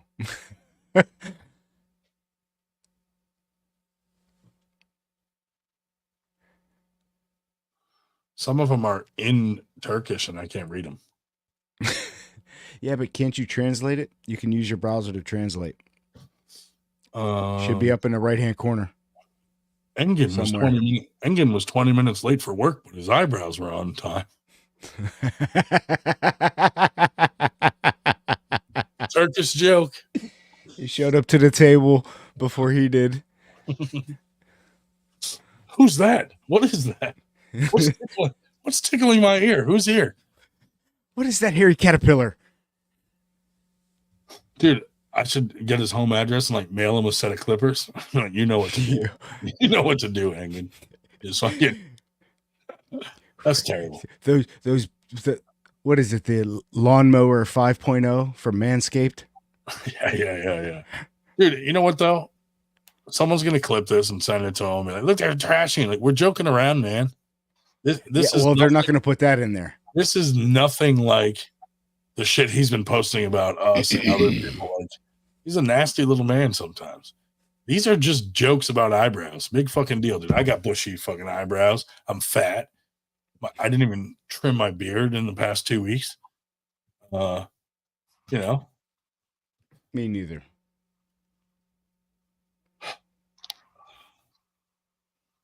Creamy. Formerly creamy. Ryan hates me. Absolutely. See? And yet creamy. You're here because even though I hate you, I treat you with respect. Yeah, like fucking Coben said, everyone has eyebrows. So it's really not an insult. Wait, what? You guys fucking took Spermies out as a mod? What the fuck? What do you mean? We did? Oh, no. A lot of people that were mods accidentally got taken out when we were updating all the groups and stuff like that. So there's some people that got accidentally deleted when we were like updating it. So there's some people we have to add back to it.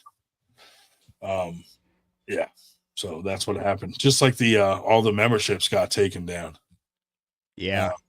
Because we had to we were doing all the membership packages differently, and so we're working on it. Just give us a little time to get all the tweaks out of it. And Ryan, why did the Turk cross the road? Saw a poster for eyebrow extensions and rugs half off. Dave Schubert said, at least East versus West wasn't a rug pull.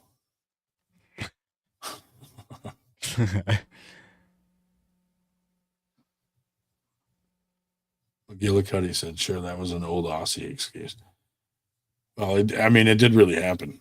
But we are going to get everybody sorted. Just for some reason, when you redo the groups, it deletes everyone. Like all our followers, we had like 13 subscriptions or something, and we had to cancel them all, and everybody got refunded for whatever, wherever they were in the month or whatever. Oh, look at that. Carolyn Looms. Member for 18 months. Thanks for restarting. Holy moly. Thanks for restarting them. You are welcome. Hell yeah, Carolyn. Thanks. To think I was the only one who stuck up for David Shell and I get demodded. Spermy. Is that Spermy's permanent thing?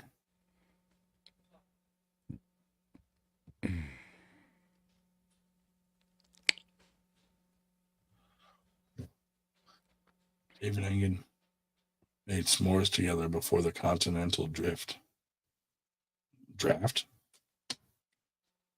The Drew, member for 7 months. I wish I knew how to make a member super chat. Yeah, I have no idea either, dude.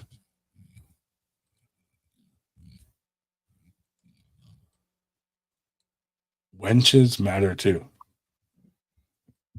Oh my goodness.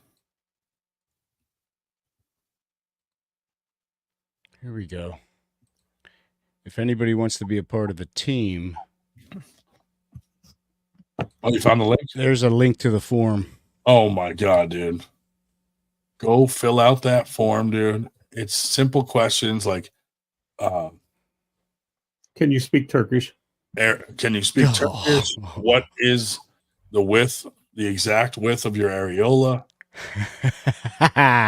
When's the last time you ate celery and had a ropey load? Questions like that. Look, David Marr, new member. He is the ropey lord master right there. David Marr became a YouTube member. Thank you, David Marr, dude. And also was a big help cleaning up after Winter Blast. Look at that. Marcus Thompson, Arm God's Army throwing their weight about Ryan. Yeah, buddy.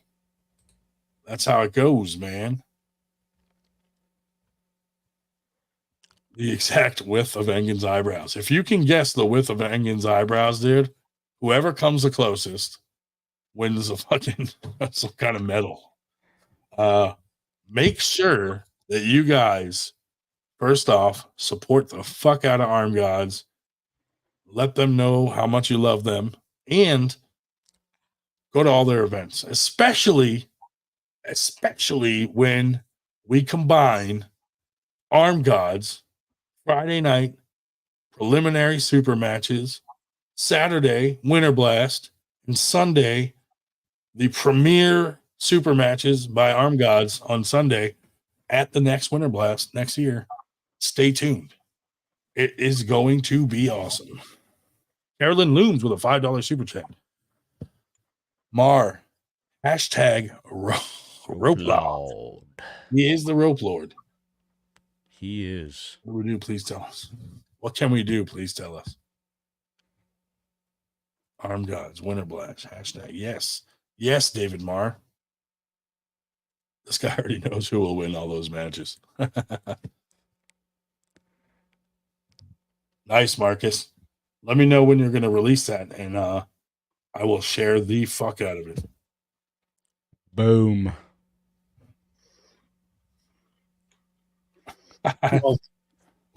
While this has been going on, I've been seeing a separate chat going on where people are discussing my relative lack of chances for my super match, and if I may dare call it that. As Dogfight 7 in Chester, West Virginia, on the 22nd of June with Adam Gerbert, who's only been pulling for about 36 years as opposed to my 7. But it should be interesting. 148 years of age on the table. Do you think, like people that like do push-ups, but then they walk on their hands? Do you think Engen sweeps his house with his eyebrows like that? Yo. Just drags them along. He could. Make a path. Just lets them fucking fall freely to the floor and drags them along the floor. Someone's going to clip that and send it to him. So it is what it is, man. Who cares, Engen? You can make fun of me too. Call me fat like Paul Italia did, or you can say you're not coming to Winter Blast like Chuck Pardo did, or you can fucking commandeer one of our speakers like Andrew did. You can make fun of Josh's SD like fucking old lady fucking racism did.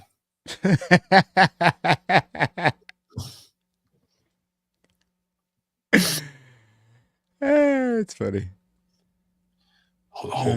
Their whole crew is whack, dude. Whack. And we're up to 42 viewers. Why don't we talk shit on people? Stuff. Why don't we talk shit on people to the people I talk shit on people? Uncle John's Arm Wrestling Show, $4.99.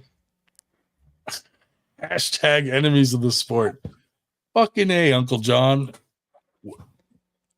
Goddamn, there are a lot of enemies of the sport out there, Uncle John. You are correct. Thank you, Uncle John. Thank you, everyone, for the wonderful super chats and highlighted chats and memberships. Yeah, I mean, I guess we are enemies of the sport, man. I mean, if you ask Engen. Ow. Yeah. I don't know, man. I guess we're fine to be the enemies of the sport, especially if we're standing up to tyranny. We're fine with it, you know. If something, nobody can affect 98 because, like, what are they going to do? Ruin my arm wrestling career? Or mine? Am I going to get banned from things I don't go to anyway? So we can say whatever the fuck we want. So if you're corrupt and a tyrant, fucking America, motherfucker. You know, like, this is America, dude. You don't come to America and try to be a tyrant. Like, and I'm ashamed of the Americans that aren't saying, hey, you're not going to fucking ban people here and you're not going to fucking run your weird rules and all this shit here. No. Why isn't anyone standing up and saying, no, this is not okay? Yes. Okay, Burger. Stick to your 2% and control them and leave the rest of us alone, dude. You don't need to ban someone. Fuck, Dave Shell's probably banned from pulling at East versus West. Which is kind of remarkable when you consider Dave Shell just took a look at his spreadsheet and his career win record is 6.71%. But there is a win there. I saw it. I live streamed it. Oh, yeah. 57 wins, 793 losses. There's probably no one out there that hasn't heard about Engen banning people or blocking them on Facebook if you just disagree with them. Like, almost everyone knows he does that. But all these people still want to ride that dick for some reason, dude. They hold on to his eyebrows and they ride that dick for some reason, dude. I don't understand why. Here you go, Marcus. Highlight that one or highlight. Fuck. I guess fucking right, dude. There you go. I'm the 98% of arm guys where you can call someone a cunt with a smile and a beer. That's like the fucking motto of what we all are. You fucking cunt. Yeah, dude. I wish I lived in a country where people didn't fucking freak out when you say cunt in public. Well, it only means can't understand normal thinking. That's all it means. See you next Tuesday.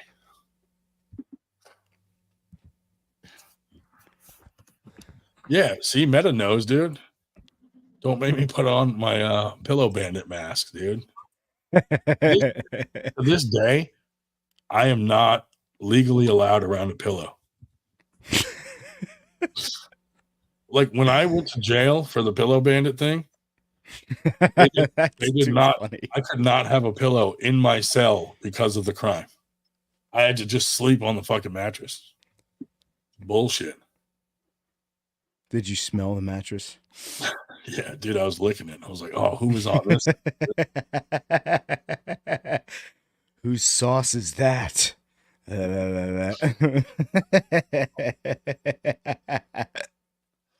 Oh, man. But yeah, I mean, let's just face it. Like, most of the community are cunts. I mean, zombie cunts. Okay. I'm a cunt too, dude. Marcus is a cunt. Evan's a cunt. Everybody's a cunt, and it's like, who cares?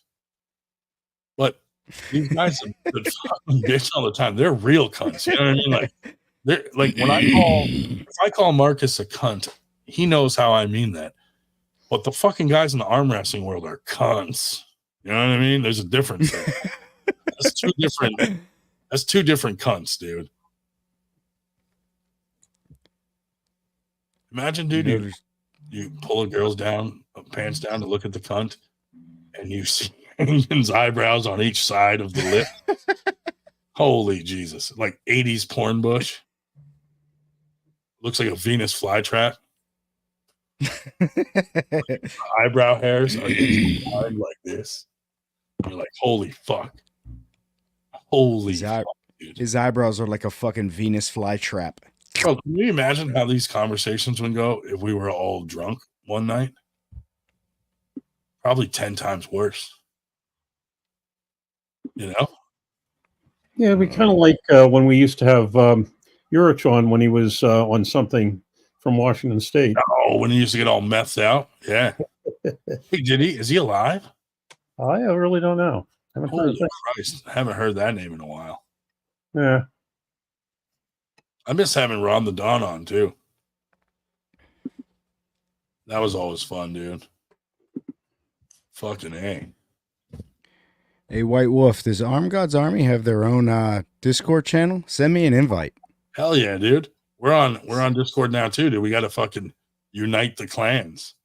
You know? like fucking Braveheart, dude. Like, unite the clans.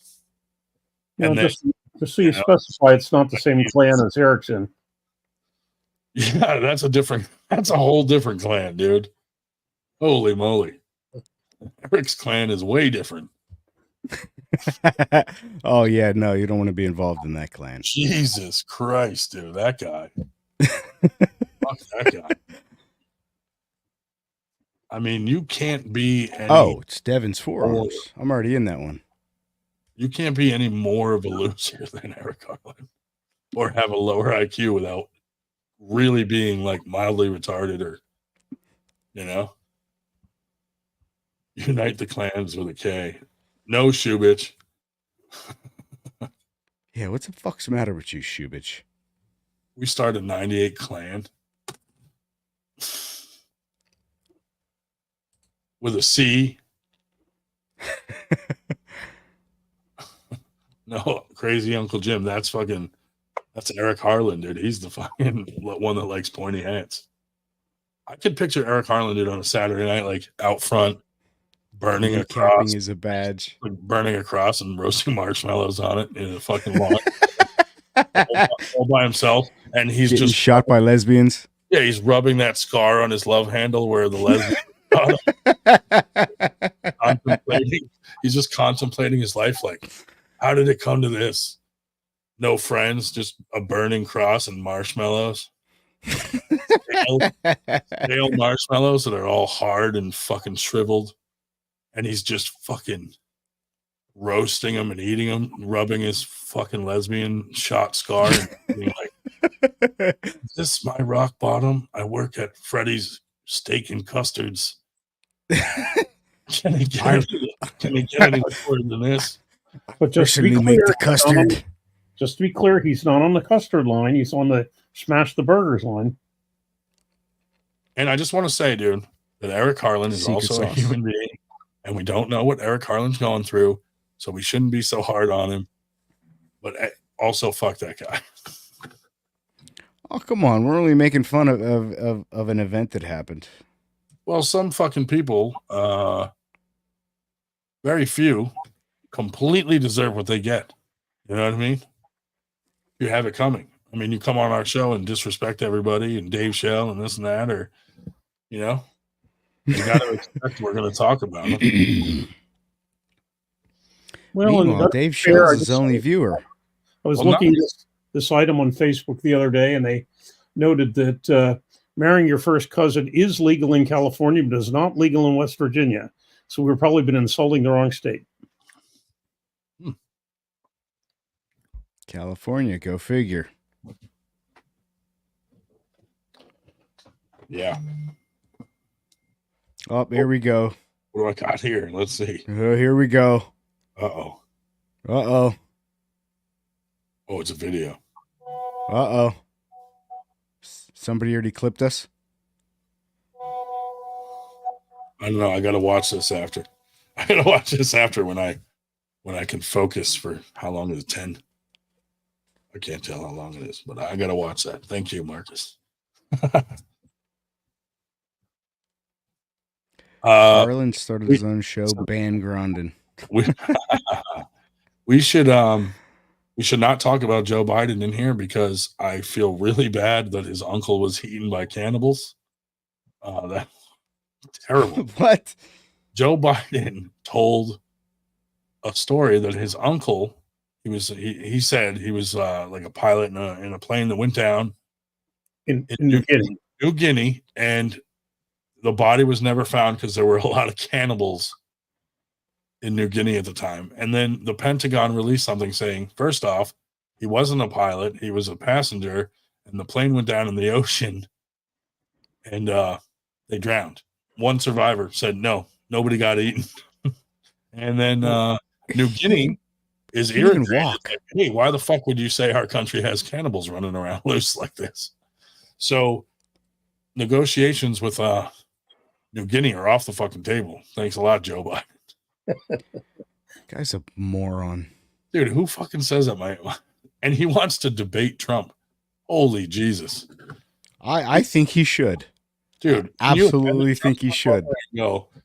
Well, I also had an uncle that was eaten by cannibals, and the crowd's going to go nuts. You know what I mean? That would be the first thing I fucking say. Or I'd be like, hey, Joe, I'm over here. He misspoke. He misspeaks all the time. Bro, like it's 100% of the time.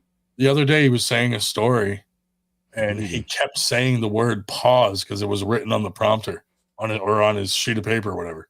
He was like, so Donald Trump pause was blah, pause. He kept reading the word pause that was in parentheses. Like, Jesus Christ, dude. He's like Ron Burgundy, dude. Whatever you put on the teleprompter. They gotta like, who the fuck wrote that on the teleprompter? You know he's gonna read it.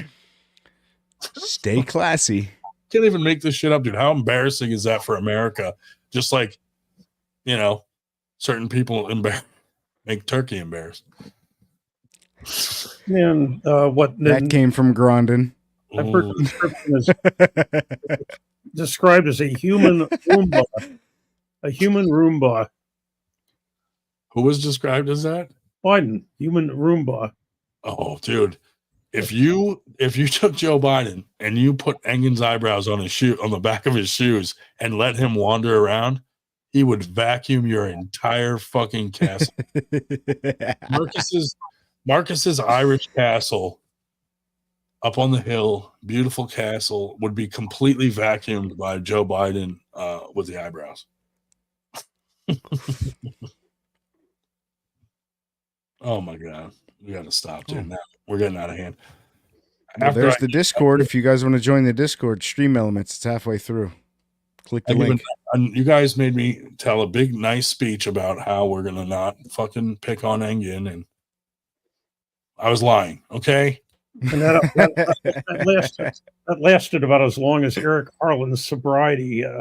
Well, I mean, Engen I messaged Engen privately, and he had every opportunity to not blast my name on his fucking page like an asshole, but he did anyway. So I made a couple things about him, posted them, you know. Big fucking deal, dude. What's the big deal? He's so sensitive, you know? Everybody is today. Seems it, dude. It really seems that way. Can I show the Discord on the screen? I'm not going to show the Discord. You can. If you really want to.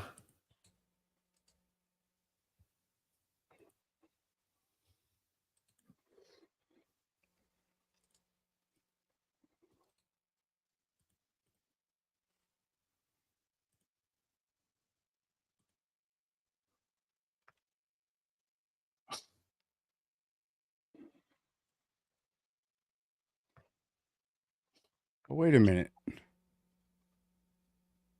Did you know we have a Discord? Come hang. Yeah, we do have a Discord.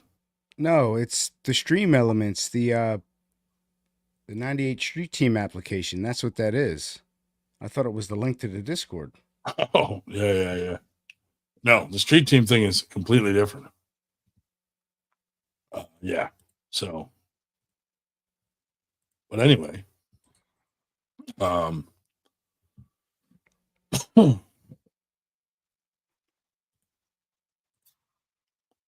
I'm trying to add a few things here. So if you guys have anything to say, feel free while I'm doing this.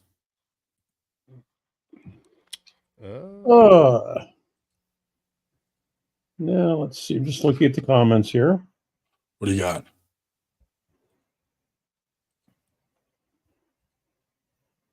Yes. This, my friends, is what's known as dead air in the radio business. But at least here you get to, keep an eye on us. Well, dead air. Well, that's why I was hoping, when I'm quiet, somebody would come up and say something clever. Yeah. I'm all about clever stuff. Well, I was looking up. I was trying to find I was typing in Turkish protests, and all these protest pictures were coming up, and I saved some of them. Here's the first one I came across that I downloaded.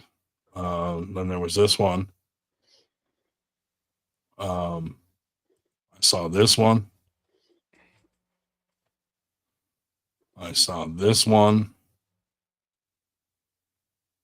I saw this one.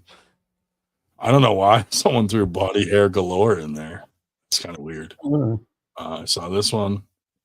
Again, sucks. FTG, bushy brows. All kind. I mean, there's so many out there, dude. I was like, all right, I can't. I'm not going to download all of them. It's going to take way too fucking long, dude. Way too long. But yeah, I just that stuff's out there, so anybody could have found that stuff. But you know what? He's going to blame me, and he's going to blame us for it.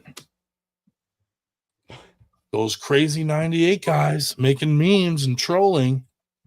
But when he fucking blasts someone, no one goes, look at Engen trolling and being an asshole. They all kiss his ass and suck his dick and stuff, and fistful of eyebrow hair. Hairy forearms also very. But there is an Instagram. I don't know if it's live yet, but it's called Engen's Eyebrows. So if you guys are on Instagram, it should be going live in the next few days. And I checked it out because I don't want to talk about something that I didn't actually see or check out. But all it is close-ups of Engen's eyebrows. Tons of them. Just fucking whole page of close-ups of Engen's eyebrows. So if you're into eyebrows or you have some weird fetish or you just like Engen, or you want to blow them, add that Instagram and follow it, and we'll get the word out there for people that have that sort of fetish. It is what it is. The Drew. Read that. Ukraine in the Middle East. I thought Shubich did that, dude. It's been 4.5 hours since I took my last oxy. I'll just take another one. I was in Turkey. Hey, yeah. Jesus. When's the last time you took a boner pill, Dave? You don't want to answer that? No, that's a military secret. 8 minutes ago. Oh shit! The minute we brought up eyebrows, Dave's like boner pill.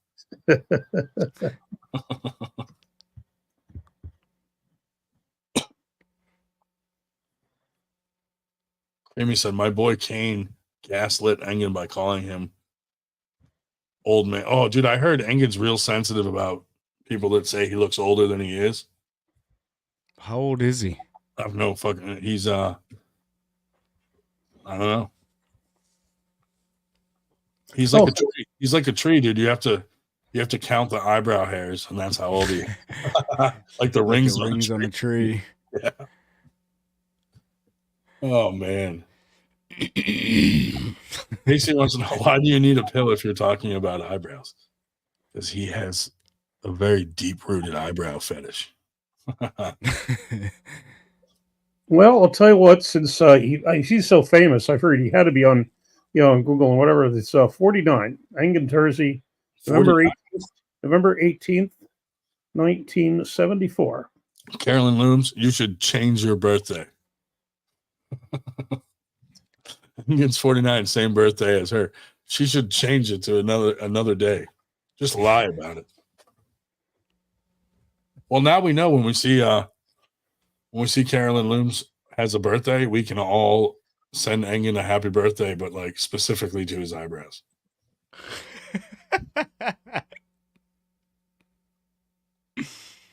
The truth. I heard Grondin prevented Devin from pinning Levon. His influence has to be stopped. Dude, if there's something that all these fuckers can blame me for, they're gonna do it. Like I can't imagine what's gonna come out tomorrow or fucking later tonight. Shit. Engen, there'd have to be three of you. There'd have to be three of you to commit all the evil things you're accused of committing. It's funny though, like everybody only points out when we're joking around like this, being assholes. But like when we're actually like being serious and working on 98 stuff and doing good things, no one says a peep, no support. All the fucking the naysayers are like, yeah, they're still trolls and fuck those guys. And you know what? Eat a dick, dude. If you don't like what we're doing, you don't have to support us. Just go away. Like you don't have to fucking make your comments, or you don't have to be in the group. Like we are trying to do something positive and grow this sport in our area and other areas. And we're collaborating with the right kinds of people like Arm Gods, people that have the same outlook where we just don't give a fuck about the mainstream guys that are talking shit and we're just doing our own thing. Arm Gods does a completely different thing than we do. Why do we get along with them? Because they have the same outlook. Like, fuck everybody else. We're just going to do what we want. We don't give a fuck. And they say cunts a lot, which we condone that. And we like that behavior. I like to hear an Irish accent saying the word cunt. And that's why we like Marcus. What happens if you can predict winners with 98% accuracy? Well, if you're a gambling type, you'd clean up. According to Engen, we are not the 98%. We are now the fucking 0.01% of the community. So we can't even claim 98% anymore, dude. Fuck, dude. I got to get this changed to 0.01%. That sucks. Unreal. Anyway, I don't have much else to say, and because we're on here so long, I'm just starting to be nasty. Yeah, so maybe we should get off. I mean, after all, Shubich must have gone to bed. He hasn't made any smart remarks recently. Captain Obvious is correct. Winter Blast is going to be super cunty in 2025. 98 are enemies of the sport. That's probably what's going around, dude, honestly. For some reason, we're always the enemies. And we're not ever, I'll tell you this, we are never the ones to throw the first stone. Someone does something to us first, and then we're like, fuck it. We throw more than one stone. Throw a shitload of stones. Yeah, I just learned, Drew 24, just learned that my fraternity convention next year is going to be in Las Vegas, so better have a good practice that weekend. Yeah, Marcus has a point, dude. There are people in this group very powerful, but we don't abuse it. Like, people should remember that. You know what I mean? Just like Nanya, he keeps threatening to fucking release all this information about us, too. We have some information on Nanya, too, and his dad. And if he does something stupid, then expect some stupid stuff back, and you can't cry about it. Yeah, I told him just make sure you tell us when you're going to be on so we can see it firsthand. Yeah. Or give us a link if I'm doing something more important, which I probably will be. I just don't get why people can't be real. Like, if we have something to say, we'll come on here and say it publicly and everybody fucking hears it. We're not like in the shadows saying it and sneaky like some families around here. We say things publicly if we have to. We don't pretend like, oh, I'm your friend and then backstab you. If we don't like you, you fucking know we don't like you. And that's the one thing I always praised Chuck Bardo for. When he said something stupid, he said it under his own name. Didn't hide under some pseudonym. Right. But he does catch shit when he fucking blasted Winter Blast. And here's another thing I don't like about that crew. So we had 2 arm breaks at Winter Blast, and those guys blasted it out there as if it was like a weapon for them to use against us. And I'm like, dude, arm breaks are a tragic thing, and it's a tragedy, and those people don't find it funny at all. And you're using it as a weapon to blast Winter Blast and us. Even like after East vs. West, Chuck felt the need to be like, oh, and we had no arm breaks or injuries to try to poke at us. And it's like, dude, it's not funny to use injuries as a fucking way to poke your opponent. Like, we had 1,100 matches that day. That's like a fucking 10 of your tournaments. So I know for a fact they've had arm breaks at Keystone, some of the East versus West qualifiers. Like, don't pretend that you don't have arm breaks and then point the finger at us because we had 2. We had 2 in 1,100 matches. So if you look at it, that's probably about the same rate that you guys have had fucking arm breaks. And those were our first injuries ever at a Winter Blast, other than the one guy that passed out and had a seizure. He wasn't. He was watching and he fucking had a seizure. Well, and then their other comment was that we, that it was our fault because we, forced somebody, the woman who broke her arm, to pull pro when she was amateur. No, sir. She was the only amateur in the whole damn building, and she specifically said, I want to pull. Yeah. Pro. Yes. And she fucking posted it, and it went viral on TikTok. Her arm. They got a gazillion views. Yeah. And, super nice people. Levi Fit, awesome. Him and his girlfriend, great people. But, Levi's taking a step back from the sport. But, arm breaks happen, dude. And I've been to many of Reed's tournaments where, like, oh, only a few amateur girls showed up. Let's throw them in with everybody pull up. Everybody. So don't point the finger at us like we're the only ones that have ever done that. That annoyed the shit out of me because I'm like, you guys do that shit all the time. You guys, I saw an arm break at fucking Keystones. Why the fuck are you guys using an arm break to point the finger at us? Like, that was the shittiest thing I've seen in a while. Yeah, and like we had I think 3 classes yesterday at New York Arm Wars that had only one person. And so we said in all of them, I said, I am not going to put somebody in a higher weight class without their permission. And we asked all of them, and one who was actually pulling amateur and masters, it was in the masters class. He was the only lightweight masters, and he said no, and he got his money back. We're not going to push anybody into that. Dude, if we were such terrible people like Arm Gods, John Latimer, Sue Fisher, Knuckles Up, we'd have no support from any of these people. They're all in our local area. They see what we're doing. They know we mean well. They know we're trying to build the sport. They see some of the behind the scenes stuff. If we were doing all these things that James says or fucking Engen, none of these people would work with us if they thought I was like some slime ball like these guys make me out to be. It's just not the case. And anybody out there that's saying like 98 fucking, causes drama. We don't cause drama. We just fucking add to it when someone talks shit on us. Unapologetically, I may throw in there because I don't give a fuck if someone is continuously jabbing us. And we had someone on the other night privately that told me, hey, I just want you to know, like, I've been seeing the little jabs at you guys, and I don't blame you when you call this shit out because that shit must get annoying. So a local guy from New York was just like, hey, like, trust me, the community is noticing these little fucking jabs everywhere. And then those guys are the first ones to cry when we fucking call them out on their fucking bullshit. So I don't even give a shit at this point, dude. It's like, we're just going to keep doing what we do, man. We're just going to keep growing, and we got a lot of plans in the works. We're going to do some stuff with Arm Gods. We're going to Knuckles Up. We're going to fucking a lot of our own tournaments, trying to throw more stuff. Like, people need to chill the fuck out. Yeah, if anybody has anything going on Memorial Day weekend, let me know. That's the only Saturday I have free between now and the end of July. There's something every weekend. you see more arm breaks in a car park when Arm Goss comes to town. That's probably true, dude. Fucking people getting their ass kicks in the fucking back lot, you know? Ryan is the most humble individual in arm wrestling, in my opinion. And for those of you who do not speak British, car park means parking lot. Dave Shell. Dave Shell was around when the first car park was installed. An ethics training course for guys like Harlan and Nanya. We could do that, dude. We got the ref seminar.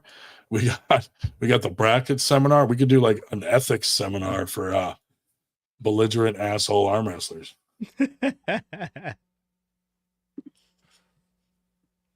Oh my god! Yeah, that's what I was laughing at. Oh fuck! But yeah, oh shit, Shubich is back. Hmm. Hey Dave, ever smoked a fag? In the British sense or the American sense? Dave's like, both. Both.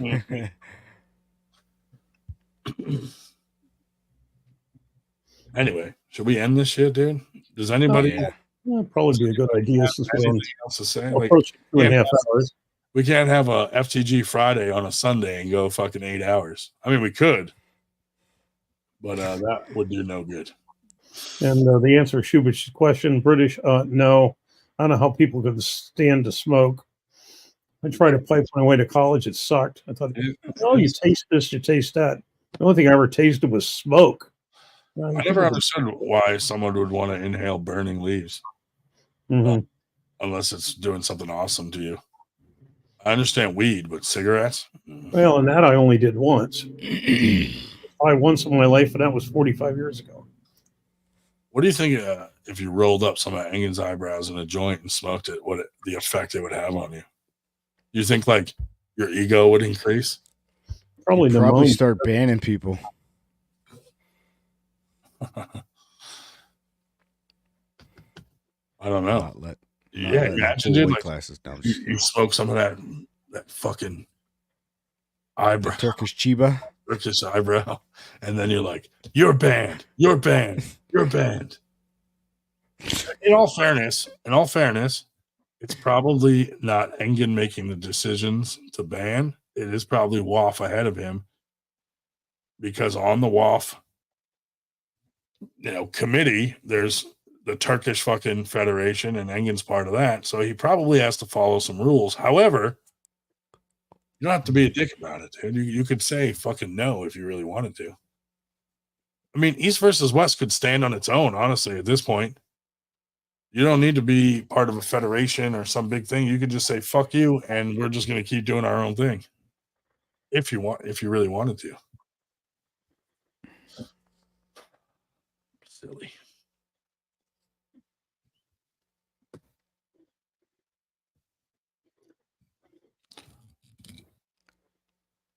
All right, Ryan, shut this shit down. Otherwise, we're going to go all night. I know, dude. If you keep me going, it's not going to be good, dude. I already feel that the Turkish mafia is on their way to my house. Well, let's conclude it with one question from the Drew, and you can tell us that all the suffering you've done, all the work you do, even though you're suffering at present. My shoulder is not doing that great. I'm going to PT for it, physical therapy, and my range of motion is not that good yet, but we're working on it. So, but I'll still smack someone lefty. I don't give a fuck. If I have to put the fucking kibosh on something, it might have to be a lefty backhand instead of a righty. That's why I got these, dude. Josh made me this paperweight, this 98 flexion tool, so that I could put it on and just kind of whip my arm around, like flail it, since it's like a dead limp noodle. And Drew wants to know about my surgery. Now, that was the thing. I had the second knee on 11 days ago, which is why I'm occasionally popping the oxy. Both knees are done. What if we start? Both knees are done. Left shoulder is next. Dave, you're going to be completely fucking new soon, dude. Like a bionic robot fucking. arm wrestler. You telling them to like give you cables for ligaments and tendons and shit? Yeah, that hasn't done me any good.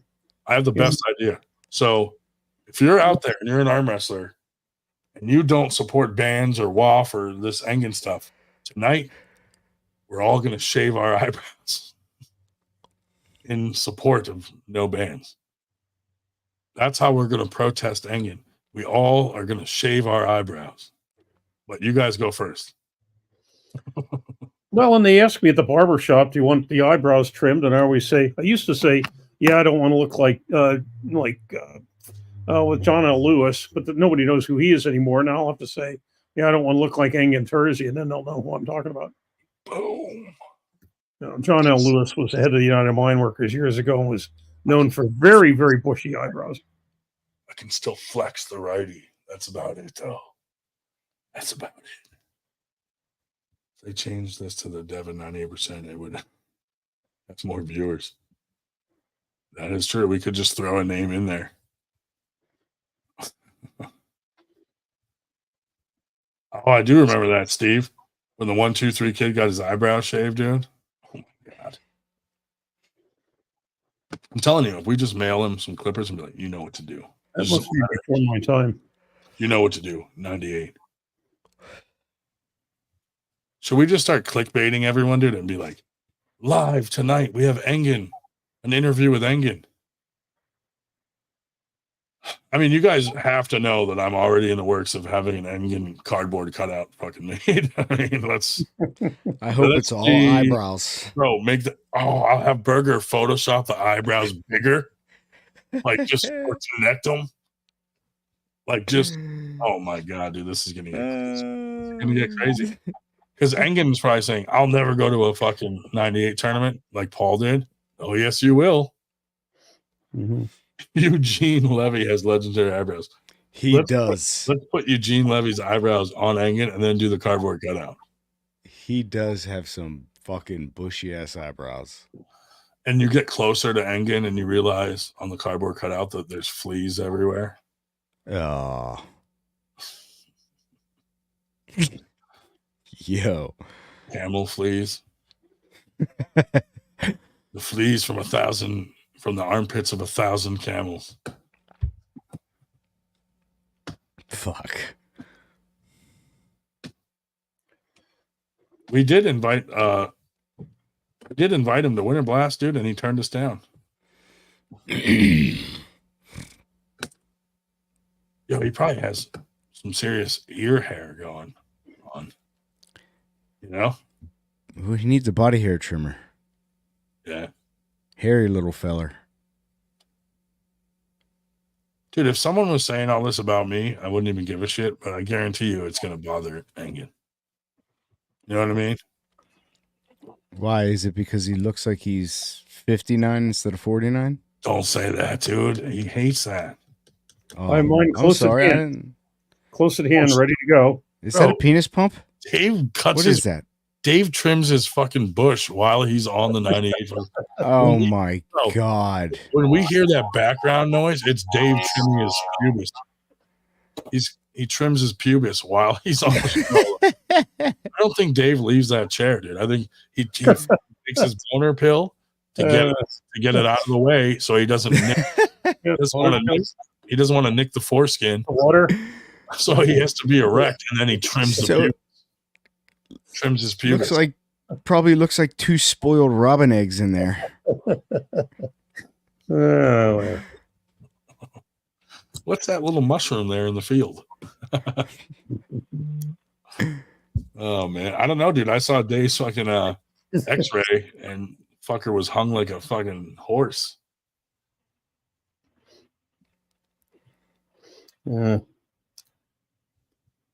Yeah. I tried this new stuff. It's powdered walrus tusk. You ever masturbate with that? Oh my God. You just add water or semen. Super lube, and it fucking apparently has some growth properties. Powdered walrus tusk. Look it up.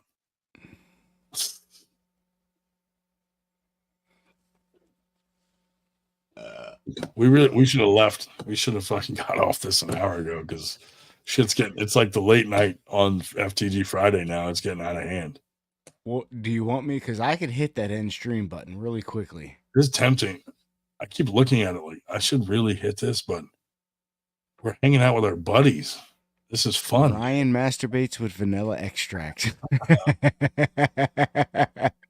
Oh shit! Is 90% really supporting Arm Gods? You're goddamn right we are, dude. We always do. Arm Gods and 98 are gonna have a crazy Winter Blast weekend next year. You know what I mean? It's gonna be called Cunt Blast. We can hit banners, dude. We can fucking hit branding like that. We can fucking throw this up and be like, Arm Gods, motherfucker. Ow, ow. Boom. We can throw out to New York Smoke. We can, David Marr, Ropey Arm Wrestling, Rope Lord. Shout out to Eric Harlan, 98 on my girls. It's 98 on my girls. Oh, hey. dude. Your Arm God just covered my camera guy. Oh, shit, it did. Put it down below. Hold on. There's only 3 of us on. I don't know if I can decide where it goes. Oh. Yeah. That's where it goes, I think. Anyway, I don't know if any of you guys were on the other night, but we were talking about what a shaved bear looks like, dude. Look at this goddamn scrotum. Boom. Oh, my. Can you imagine? Oh, it has mange. That's why it looks like that. It has mange. That's a black bear. Yeah. But can you imagine running into this and you're like, what the fuck is this? That's the real Jersey Devil. Yeah. Bro, for real, man. Yeah, that's why people think they see weird shit, and you're like, nah, probably Josh, a fucking animal with from me. New Jersey, right? No. And you live in New Jersey. I do live in New Jersey, but I'm not from here, no. Why aren't you like, no Jersey in Jersey, no Jersey in Jersey?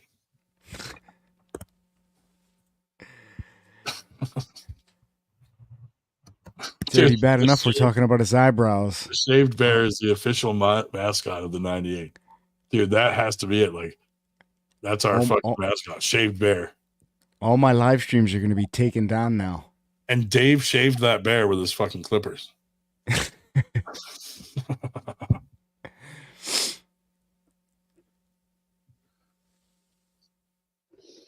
Well, you know what happened exactly 1 hour and 30 minutes ago? I sent a text to Ryan Gronin saying, how long are we on tonight? Oh. Of course, he ignored me. Oops. But here we are. I mean, we should. I'm already starting to fucking fade. Well, I'm not surprised. You said more tonight than you said in the last 6 months. So that must be awesome. Shut up. It is. Oh, my God. Well, we're talking about trolling. We're glad you did. We're talking about trolling. I really ain't talking got much about to say about trolling. arm wrestling. I don't fucking, I don't arm wrestle. I want to say how immature trolling is while I'm trolling. Basically what we're doing tonight. But, like I said before, though, everybody should at least try to do better. We're trying to do better. Of course, I keep relapsing. Yeah, we were until an hour ago. But we were doing better, and then I relapse. And I don't think anybody should give me shit for relapsing. I'm trying to not troll, and that's very difficult for me. And there's no way that I'm not going to misstep sometimes, and I shouldn't be judged for that. I had a good hour off of trolling until I relapsed. Anybody out there that's going to judge me for that is not a good person. It's fucking not easy. When you've been trolling your whole life, and you stop for 1 hour, dude, I'm having withdrawals, and these people are going to judge me for it, and it's not right. Everybody relapses. It's a matter of how fast you get back on the Dave show. I think we've given them enough material to make enough attack videos. So oh my god, yeah. Hold on, there's one more thing I'm trying to post here that someone sent me. Come on, where is it? Hold on, I gotta send it to myself. Oh, I know how I can get it. You're gonna like this, Dave. It's about you. Oh, good. Age, gold bond, masturbation habits. All of the above, buddy. Mm-hmm. This was just sent to me, Dave. Mm-hmm. Yes. Put on Viagra. 98. Oh my god, dude, that is fucking hilarious. Burger. Thanks, Burger. Jake Green, what's up, guys? What's up, Jake? That's pretty funny, though. This week in arm wrestling drama is going to be wild. Shoot, it's been wild for like the last 2 days, dude. Where you been, man? Yeah, man. That's supposed to be the thumbnail, though. You got to save that for the thumbnail. I don't know why they want to smear my terrible character. I could pull a 90 and be like, Ryan Grundon is just a character I play on the 98 podcast. It's not the real me. Well, it's like I said, wouldn't it be great if I was actually trolling you people and I was only 48, not 73? You just had a rough life. And Ryan was going to start a rumor. I said, nah, too many people have seen my driver's license. Won't work. Dude, people have seen my driver's license. Like, Engen probably have me murdered if he saw my driver's license, but and this is probably one of the best licenses I've ever had. Here it is. Engen probably offended by the dot on my forehead. Whatever. That's my address if anyone wants to kill me. But that's the picture. That's how I chose to look that day for my picture. And it's my right as a fucking American, a human being, to look however I want to look during my license picture. So I don't appreciate people laughing at my license picture. It's not funny. I didn't even take a close enough look. You an organ donor? You going to share yourself with people? You're too high. I did organ donor, but in it I wrote just penis. How many of us are on his list? Oh, is Uncle John on his list? I didn't know. I know Uncle John throws some little jabs at him, but I didn't know he was on the you're gonna die list. Dude, let me see how many people. What do we got? Is that accurate? Is there 35 people watching? What the fuck? 30. 30 up in the upper left-hand corner. I had to refresh. So there's 30 people watching. 8 of them are Engen. Oh, dude. Now there's 32. We got Devin's forearm. How come we don't have an Engen's eyebrow?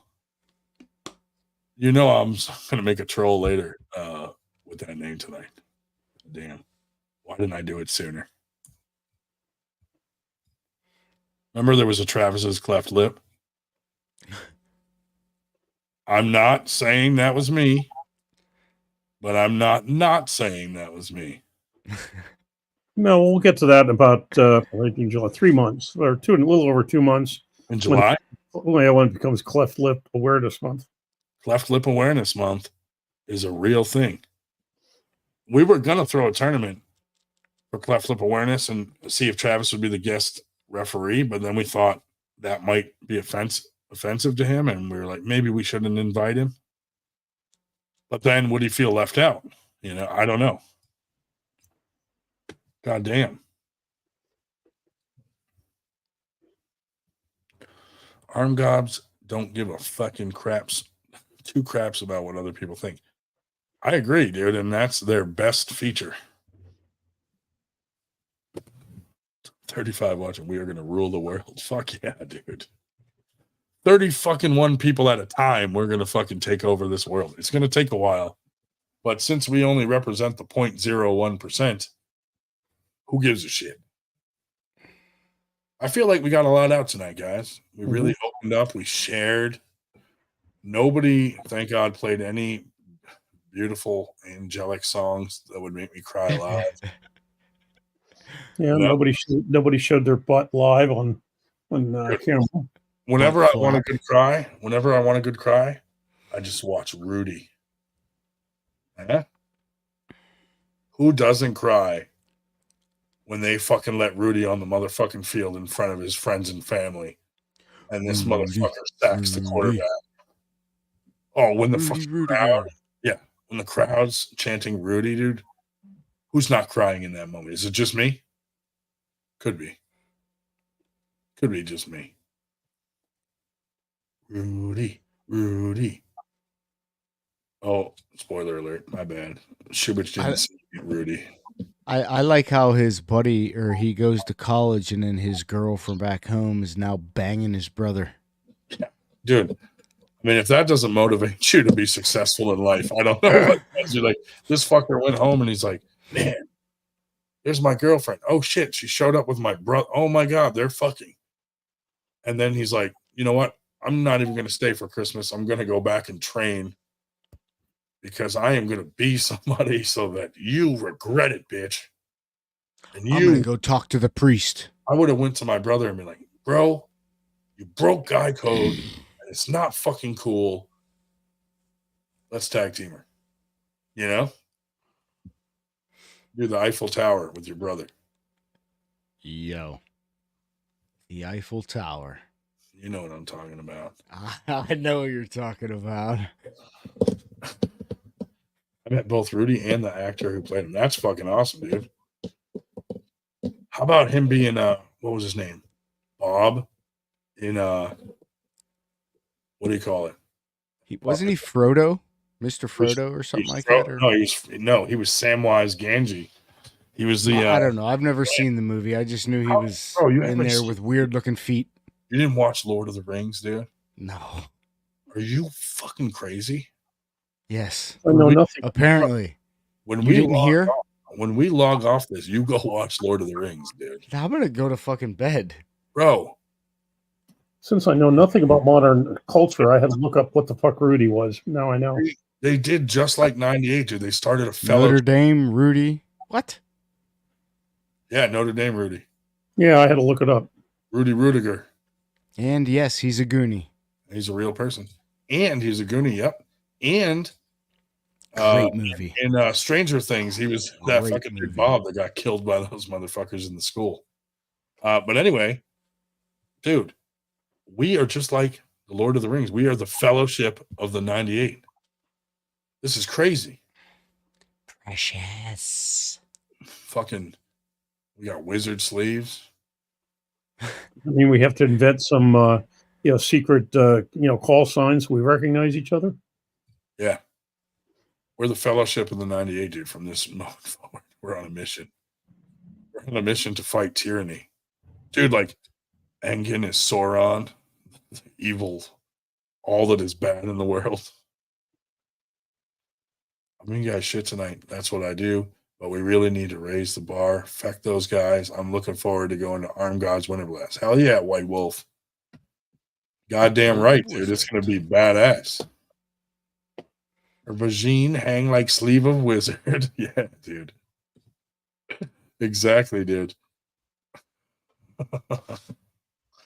Shout out to Chester Copperpot, dude. Hell yeah. They found that fucker down in there. Huh? Crazy, dude. One-eyed Willie, baby. One-eyed Willie. Wizard. Nothing like a good wizard sleeve, man. Let me guess. Watch Harry Potter either. Come on. I've seen all the Harry Potters. Dude, classics.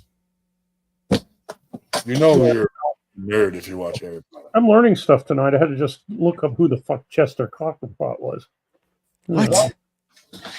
Thank you. Did you not see the Goonies? Dude, tell me we got us now have Sunday night fucking movie watch parties and fucking watch fucking like Lord of the Rings as a group and shit. I was watching Jurassic Park tonight before I came on here. Dude, I went to a Lord of the Rings watch party once, dude, and it was like seriously 12 hours of like when it only like 1, 2, and 3 were out. 12-hour fucking watch party. It was crazy. We were all drunk as fuck and not really watching it, but it was playing in the background. We were wizard sleeping. No, Borat. Guys. I don't want to sleep in the barn. I don't want to sleep with the goats. She was tight when she was young. But then she turned 12 and was like sleeve of wizard. Sacha Baron Cohen. That dude's fucking wild. Ryan, do you have a line on an inflatable pub yet? If not, let's get our act together. I know I got to get on it, dude. We are working diligently to find a really good venue for Winter Blast. So keep that in mind. An inflatable pub. I've got a big ass backyard. I'd put an inflatable pub back there. That'd be fucking sweet. Dude, what if you just get like an inflatable bouncy house and you just put alcohol in it? Well, that's perfectly fine because I've got a neighbor 2 houses down. There's a fucking bouncy house over there every weekend. Oh no, Troy Bounce had offered us one for the first Winter Blast, last year's Winter Blast, and the hotel was unenthusiastic. We would have had one. What if at Winter Blast, if there's an East versus West event, we get the fucking 1,000 people that are going to show up to Winter Blast and we do a watch party for East versus West so that all those people get it for free. Because I heard Engen like bitching about people watching it with like 3 people. Like, you're stealing money. Each of you should have got it. Like, who watches that shit alone, dude? I mean, I have, but still, you usually go to someone's house and you all watch it or something.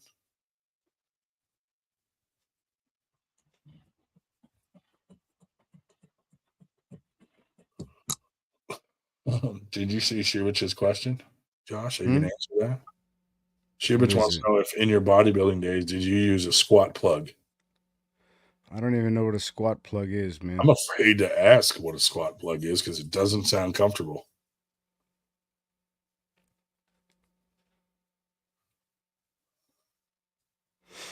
So I'm going to say no. I used the fucking bar. I put weight on it and I squatted. I normally put 5s underneath my heels. No plugs? Otherwise, I'd go and fall fucking backwards. Wait, you did that without a squat plug? Do you know how dangerous that is? I use knee wraps. That's not a squat plug. I don't even know what one is. I just like saying. The Urban Dictionary says squat plug is what lifters stick in their rectum when squatting or deadlifting to prevent them from clenching too hard. Oh, Shubich definitely uses squat plugs, dude. Absolutely. Shubich had one permanently installed. Well, I was thinking maybe with the shortness of his shorts, he stuck something in so he didn't shit himself out on the floor when he was squatting. But that was just a guess. Dave, saying things like that is below you. Mm-hmm. Well, and maybe we should get off of this before I say some more. Yeah, we probably should. Dave Ryan, hit the end stream, damn it.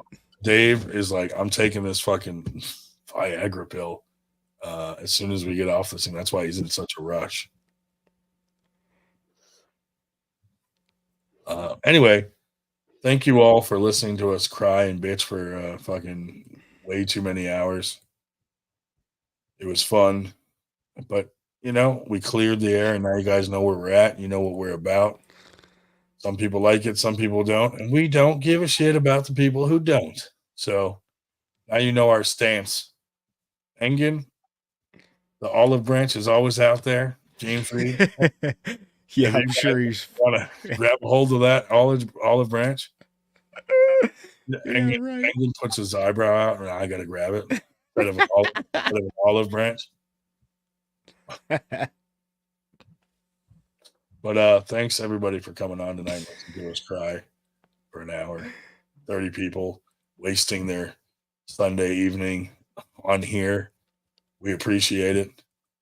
Shout out to Arm Gods. Can't wait till we fucking collab on that shit. Winter Blast. It's going to be badass 2025. Holy moly.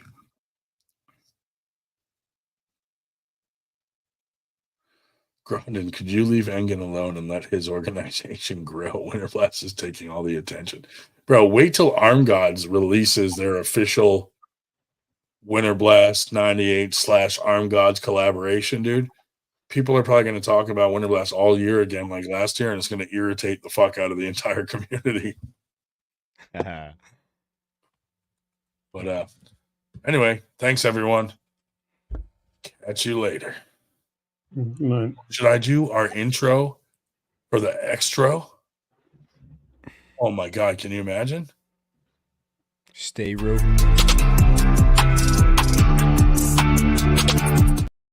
Hey. You actually have